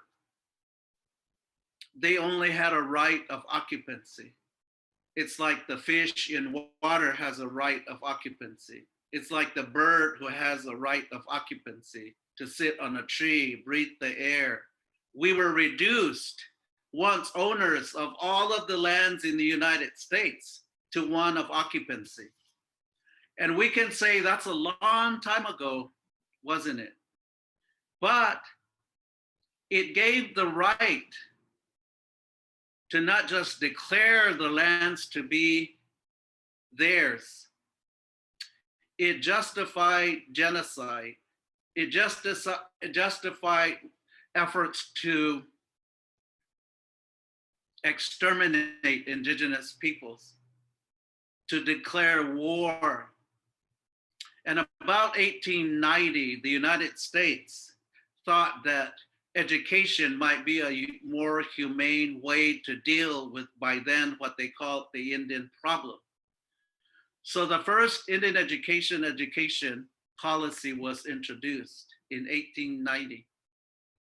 The mantra was, the way you kill language, the way you kill culture, is to remove the children from their language and culture and deny them their language and culture. It was an effort to assimilate Indian people using children. Hopi elders resisted when federal agents came to take children away from their families in similar ways that's done to immigrant children from their families today in 2021. Those elders who protested were imprisoned, if you can imagine, in Alcatraz for trying to defend the taking of their children. But by 1928, the Merriam Report was issued documenting the devastation caused by generations of children. Both of my parents were products of that time. My mother was orphaned and she was at the Santa Fe Indian School, St. Catherine's Indian School. And my father was a student at the Santa Fe Indian School. And both of them went only up to 7th grade. But generations of people were exposed to the prohibition of speaking of languages. In my time, in the late 50s and 60s, that was still prohibited to be spoken in our schools in Cochiti, on our reservation, on our own homelands. But this were operated by the Bureau, the Federal Bureau of Education. And in about 1930s, when they could no longer support those schools financially, Indian children were forced into the public school system in the 30s and 40s, at a time when we didn't even have the right to vote, to participate in the governance of schools. And so the implementation of programs just did end with education. It just did end with Indian wars. It didn't end with genocide. It did not end with extermination. It gave the United States the right to take lands and create national parks, a national forest. It's how Taos Pueblo lost one of their most precious places of worship, known as Taos Blue Lake, that they fought to reacquire for 60 years and finally did recently. It's what we lost in our homelands that is now the Bandelier National Park, just below your place there in Los Alamos. It is how they justify the prohibition of our native religion that was made to be a crime in the 1880s. It was how they justified the collection of indigenous human remains and funerary objects to become relics in the national museums. How is that possible that such atrocities would continue in ways subjecting indigenous peoples to things that are not acceptable as part of the larger human race, and is a fundamental violation, as the United Nations has claimed that history that we call to be one of the most darkest chapters in American history that very few people know and learn about. And yet, it is what consumes us so much in these times to turn back, as we were able to, one, pass legislation so that the United States could commit resources to preserve indigenous languages in the 90s. It is what took legislation that I co-chaired to create and provide for the American Indian religious freedom opportunities denied us in the United States Constitution. It is what we have done to reacquire lands wrongfully taken from us.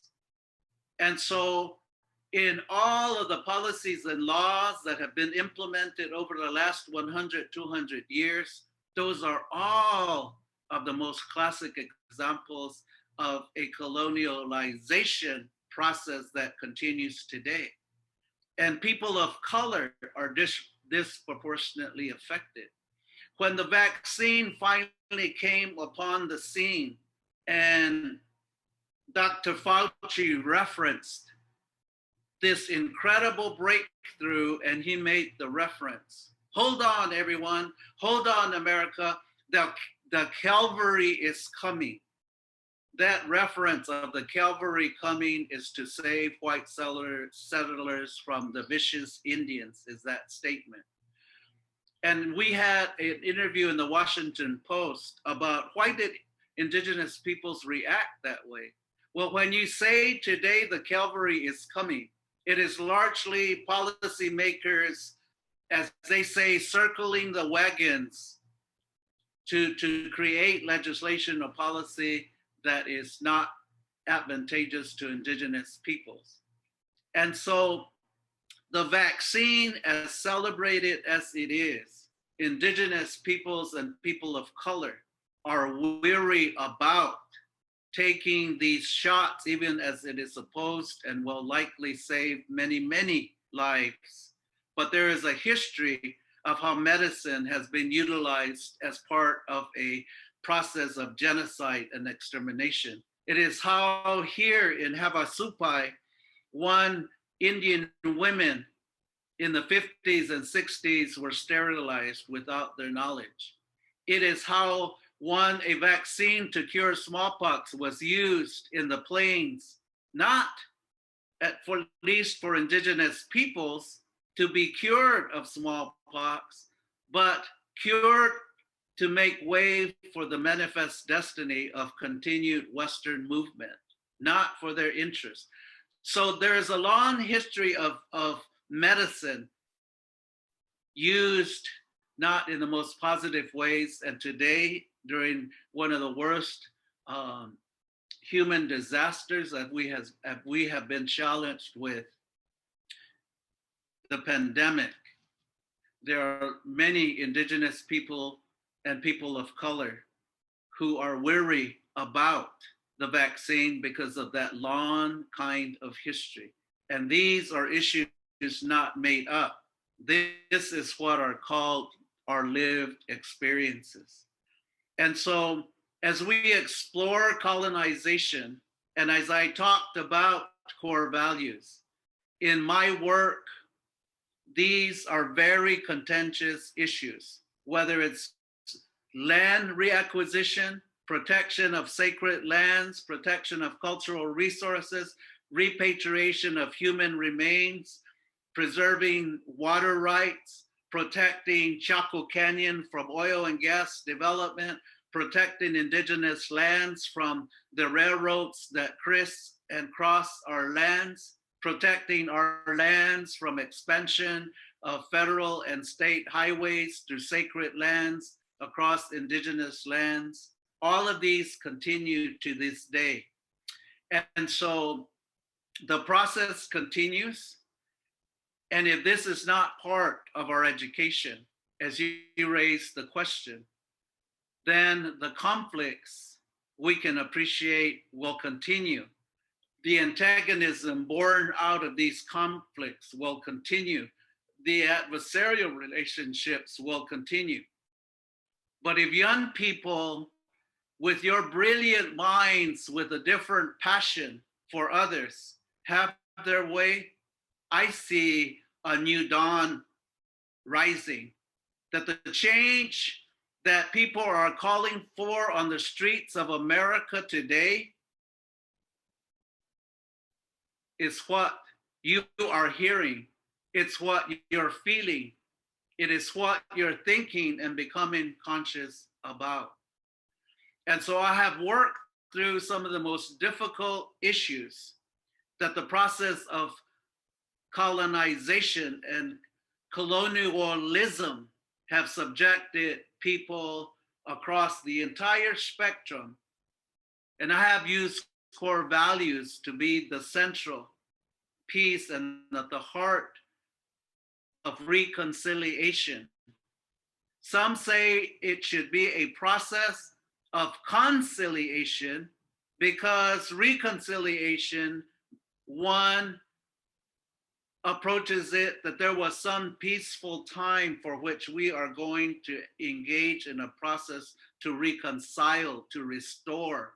But many use conciliation as a more appropriate process, because from the times that colonizers arrived, although there might have been brief, the relationships were largely contentious because people were responding, people were resisting, and it continues today.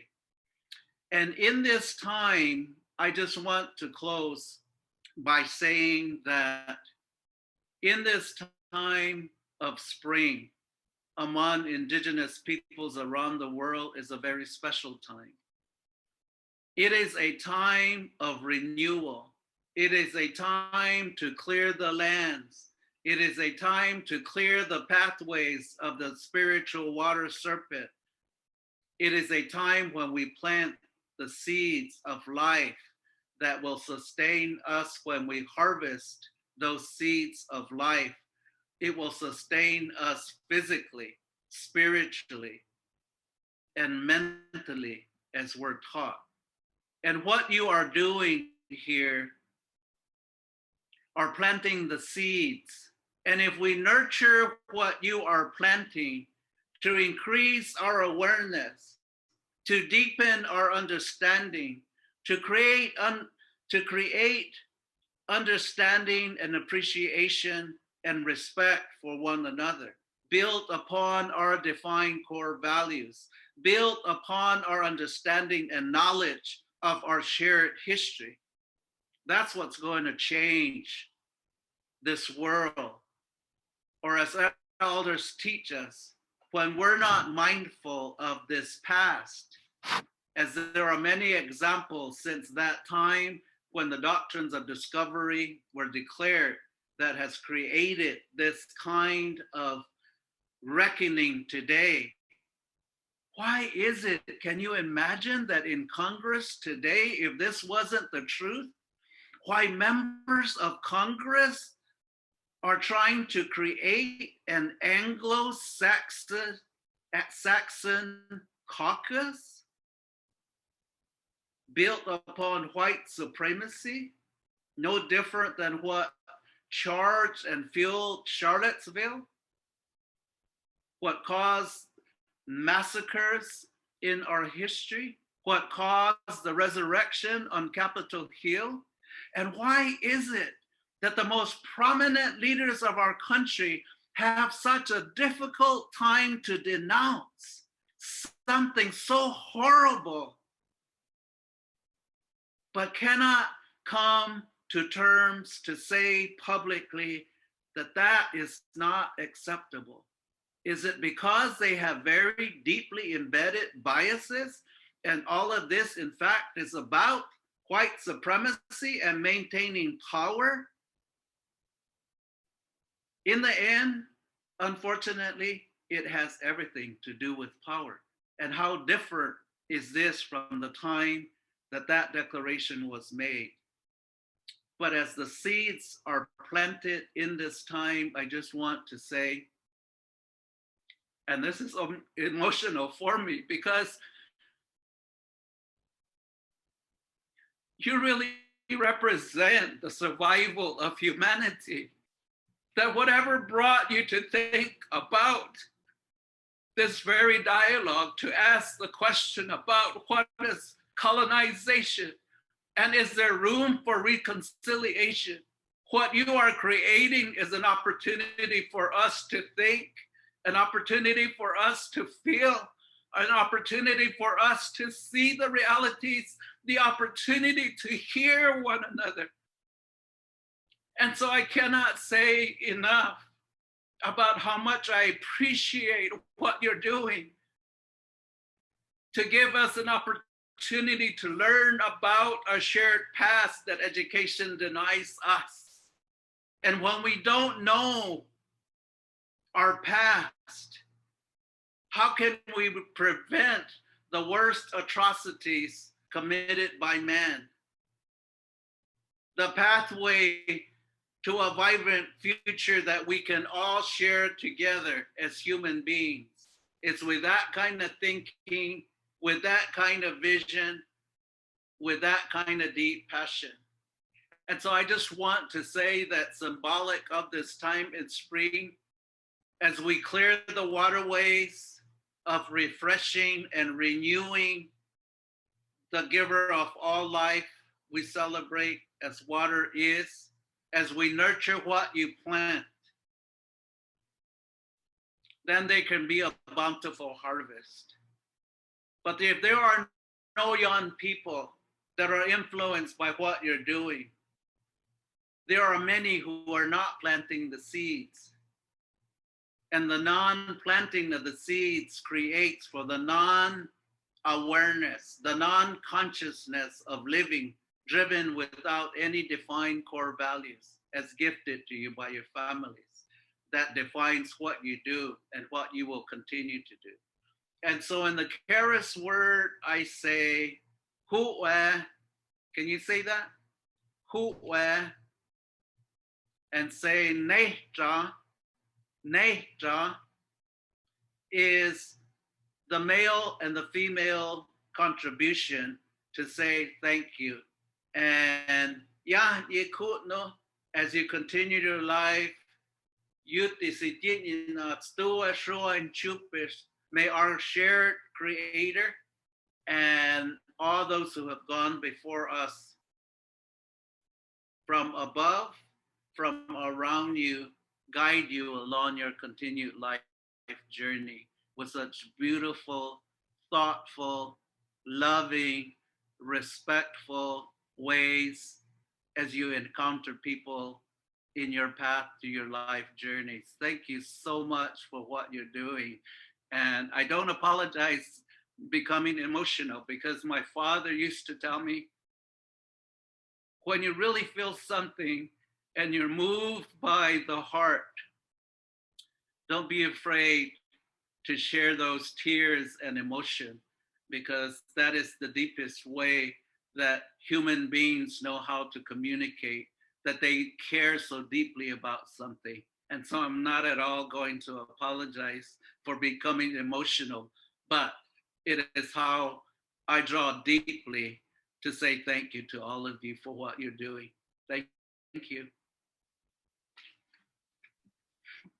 Thank you. That was very insightful and powerful.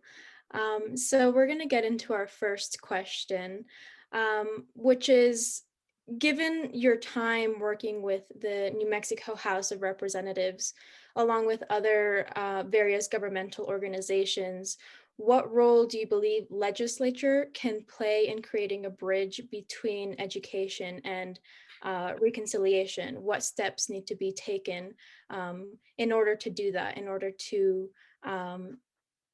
implement an Indigenous history course in school curriculums?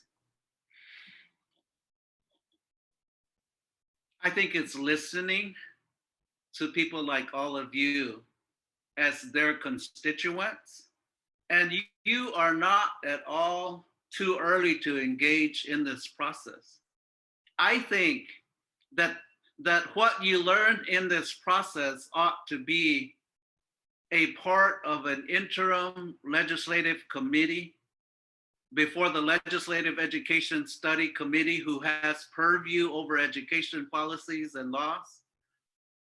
I think that what you have learned through this process, and I can help you with it, I think that it would be a powerful opportunity for you to present, to ask them, why is it that we have something that is more relevant to all of us as citizens of our state, that a different kind of curriculum might be offered?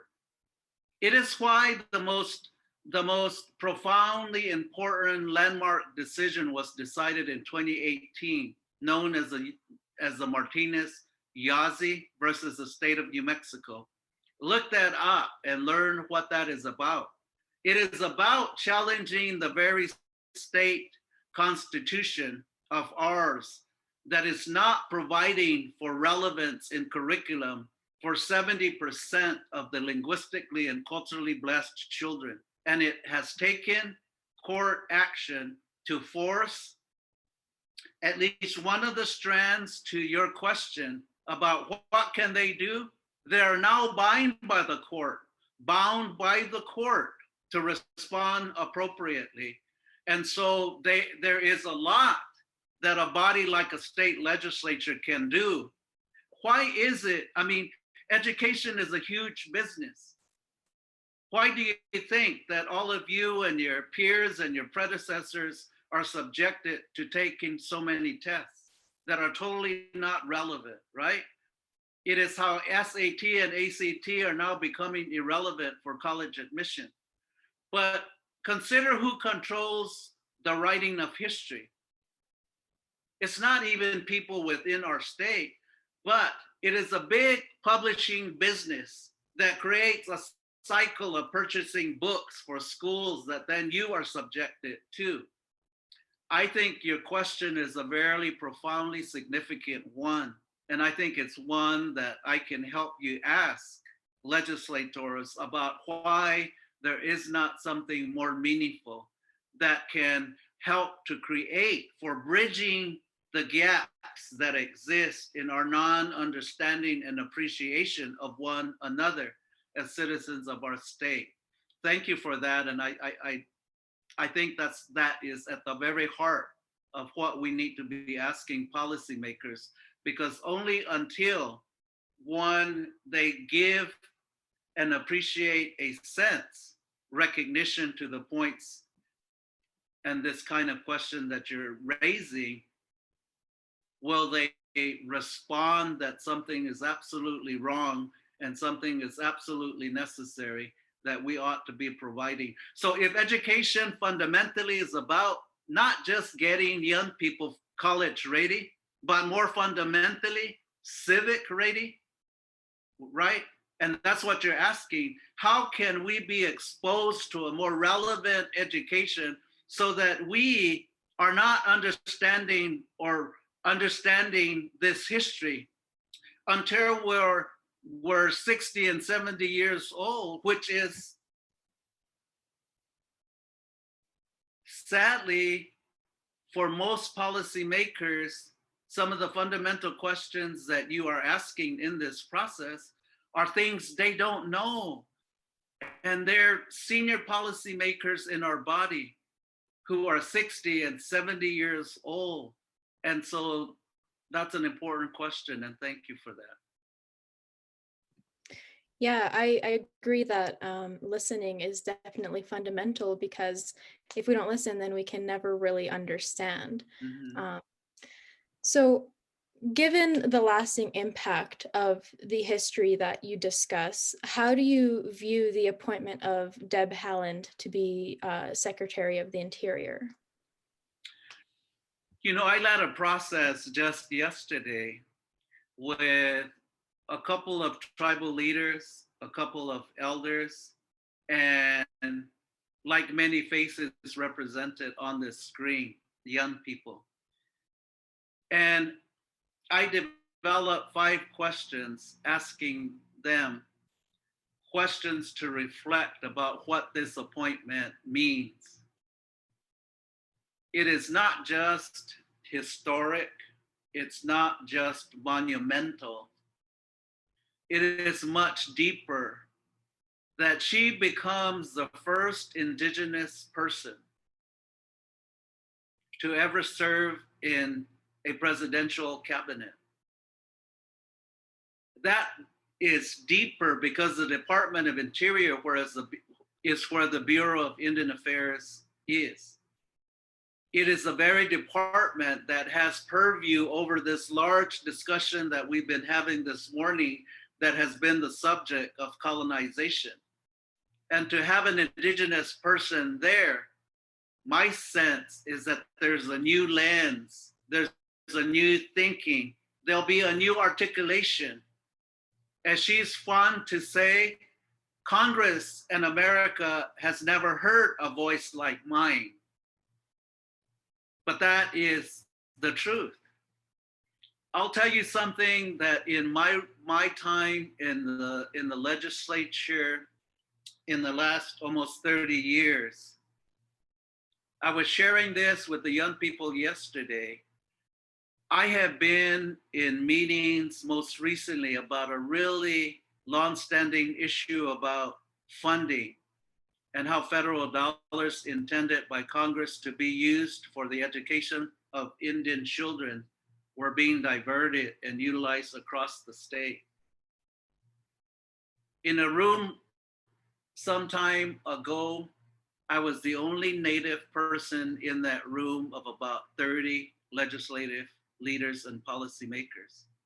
And I know for a fact that my being in that cabinet room, around that huge cabinet table, that it changed the discussion. And her presence will change the discussion in the places where we've never been represented. So there is great hope that there will be many, many outcomes to respond to the broad and the magnitude of issues under her purview. It'll be a challenging one. But for me, like having this discussion, I don't know that you and I and you have ever had a discussion in intimate setting as this, and hopefully we're sharing and learning together.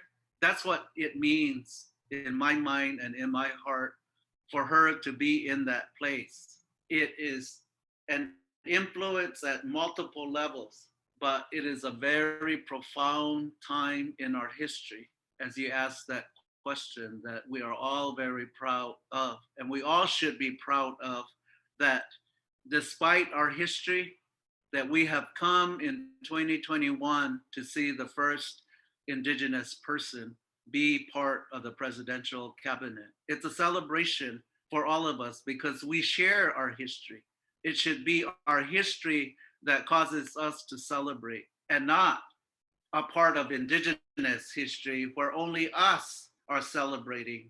It ought to be one, all of us, because that is part of our history. You're part of that as I am part of your history. Thank you for that question. Thank you.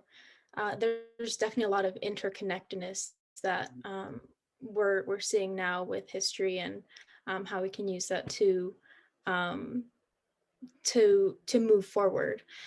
So how has medicine and politics profited from using Native people for their gain? And how can reconciliation happen after such atrocious acts? You know, one of the things, if I may respond to this question that is a very huge one at this time, it is one that is broader into the Americas, into Central and South America. But because those were heavily indigenous populated parts of this world. And the medicines that are known to indigenous peoples, when they have become known to scientists, when they have become known to the larger world,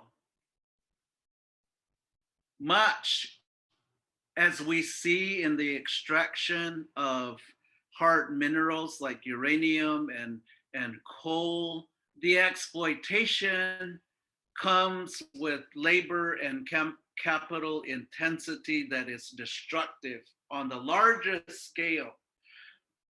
And medicine and our history as indigenous peoples are not that much different. And that is the way in which indigenous knowledge that comes to be known with the natural sources of healing powers of plants that exist, all at some point or another are transformed as they are captured in its use. And there are many examples that then result in another kind of upscale of exploitation by chemical companies. And so there's a long history of that kind of exploitation that results, as research, generally speaking, is subject to a great deal of pushback, that for so long indigenous peoples and people of color have been researched and have been referred to in the field as guinea pigs. And at this time with the vaccine, all of these things are peeled back and become part of a personalized history, if you will, that brings back the deeper pains of exploitation. But certainly there is a long history with regard to the kind of what some call, in the worst kind of way, the way that this indigenous knowledge once known over time becomes part of a larger market where pharmacists and pharmaceutical companies and corporations, one, do what they're doing in the Amazon today on such a large scale. And in the process, the very people from where this knowledge comes from are now being massacred in ways that their knowledge becomes part of a vicious capitalist cycle. And I think those are various layers that have a very long history. And again, I mean, these are really profoundly significant questions that you're asking. So I appreciate that because it lends itself to the kind of other discussions. And so it's kind of like what you do now with Google, and you Google something and then you read that and there's another link and you go to that link and it takes you to somewhere else. The kind of questions you're asking is very much like what education should be, that we can have this kind of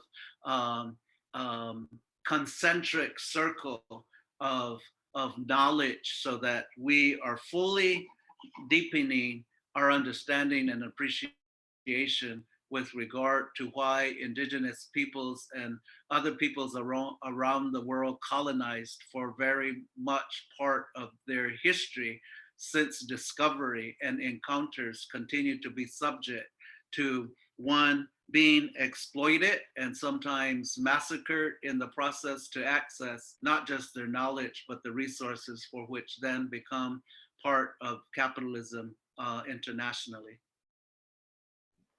So we have time for one more question.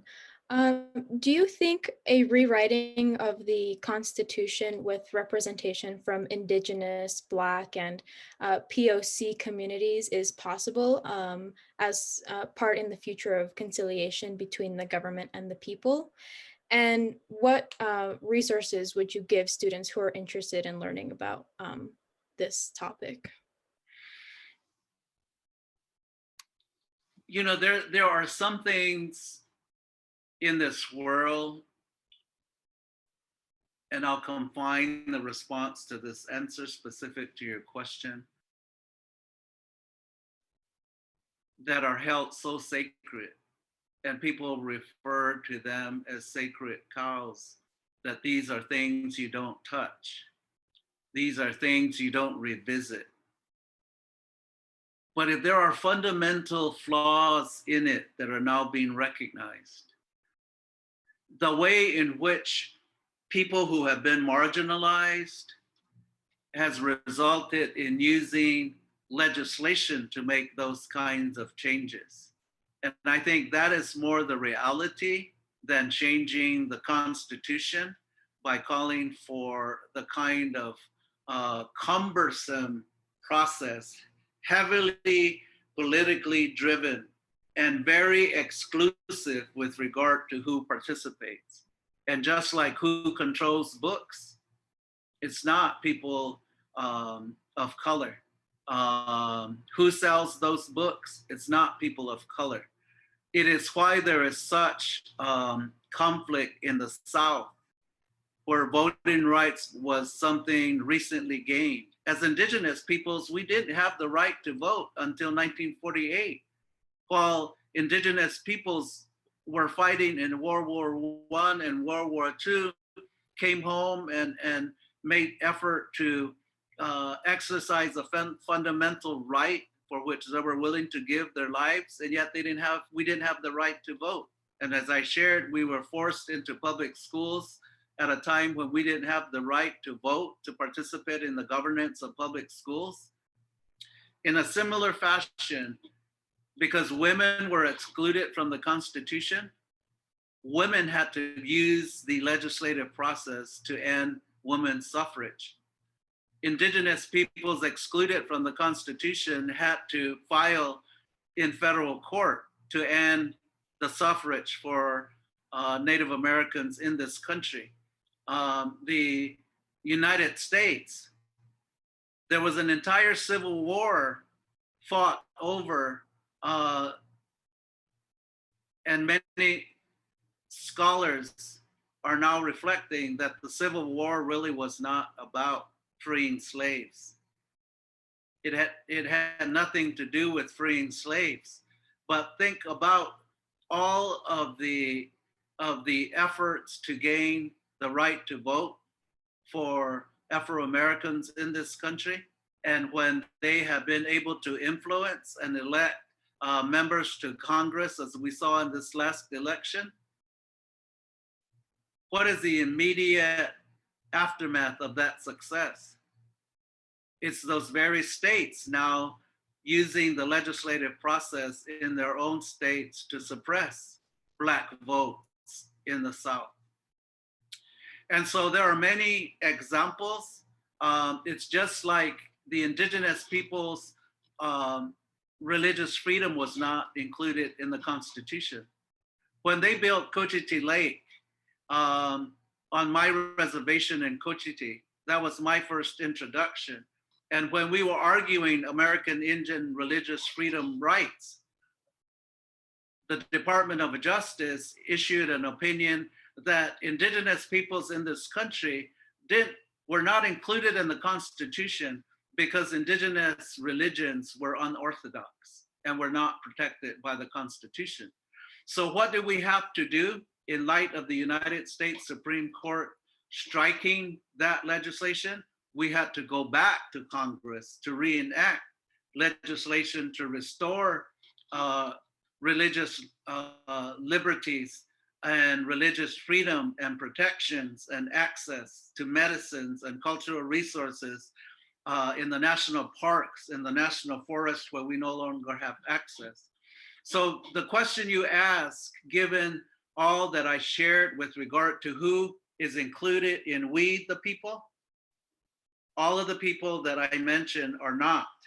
So in a very racist way, the Constitution and we the people defines very narrowly that the only people who have the rights protected by the Constitution formally are land owning white men. And if you study history and policy making, I think a lot of the current issues of conflict about political power, it's what gave rise to President Donald Trump. It's what's given rise and a reawakening to the Ku Klux Klan without all their garb. It's what's given rise to establishing the Anglo-Saxon caucus in Congress, if you can imagine that. So another excellent question. I think the question that you just asked is more likely to move towards the legislative route, only because the changing of the Constitution is so monumental that some might argue to reopen that may in fact cause another civil war and may in fact be our own demise. But what does that tell you? It's all about who wants to protect the power, right? And when it's all about power and money is tied to power, that is what creates the kind of low academic achievement because of what education is or isn't. And low academic achievement manifests into poverty, and poverty manifests into hunger, and hunger manifests into health disparities, and health disparities manifest into vicious cycles of violence. And who are among the most disproportionately affected are the people of color. Think about and look into the depth of who is being affected to be minimized by the new debates in immigration. I mean, if this country is a country of immigrants, the debate now is where and who to limit immigration to. It is not so much for the immigrants of color, but preserved as the highest priority immigrants who come from different parts of Europe that are largely kind of the same wave of people who came with the Declaration as articulated by the doctrines of discovery that gave rise to our discussion here today. Those are really, again, I'll use the word profound, not lightly, but I mean, it just reflects just the vision, the wisdom, and the depth of your understanding and the passion to become even more educated. And I'm deeply encouraged by the depth and the profoundness and the significance of your questions that represent your peers and your colleagues. I just love having these discussions. And here's what I would end with. It's why we created the Summer Policy Academy under the Leadership Institute. It's because none of this was provided to our Indigenous students. And so we're now in the 14th year of our Summer Policy Academy. That academy is an intense summer program devoted totally to these kinds of analytic questions about the past, the present, the future. How do policies and laws impact our people, our lands, our language, our culture, our health, our resources, our environment? What are the competing interests of development and the environment and culture and traditions? All of these things is something we should be engaging with all of you. And I was sharing the other day with your sponsor. Thank you so much for doing what you do. But what prevents you all from having this kind of a dialogue at your respective schools on any subject? At the Santa Fe Indian School, where I chaired the Board of Trustees for 15 years, we have something called the honors program. And it's now required for graduation. But in my liberal arts education, both at Princeton and Harvard, in the liberal arts education, this was a very significant part of exploration. So it's now a required course, both your junior year, your senior year, but the honors program is a required program for graduation. But you get to choose. Elizabeth gets to choose, Isabella gets to choose, Victoria, and certainly you. Your topic that you can spend the senior year writing about, like this very subject, and at the end present your findings, your conclusions. And it's much like a thesis required for graduation at Princeton. But I think that having this kind of a dialogue, now that Zoom has forced us into it, but there's something so hugely beneficial with what you're doing. But what will prevent you from bringing other significant figures into your classroom for this kind of a dialogue twice a year or 4 times a year? So you just, in my mind, you're on to something huge in impacting the way we view education, but the way we deliver education, and certainly by remote.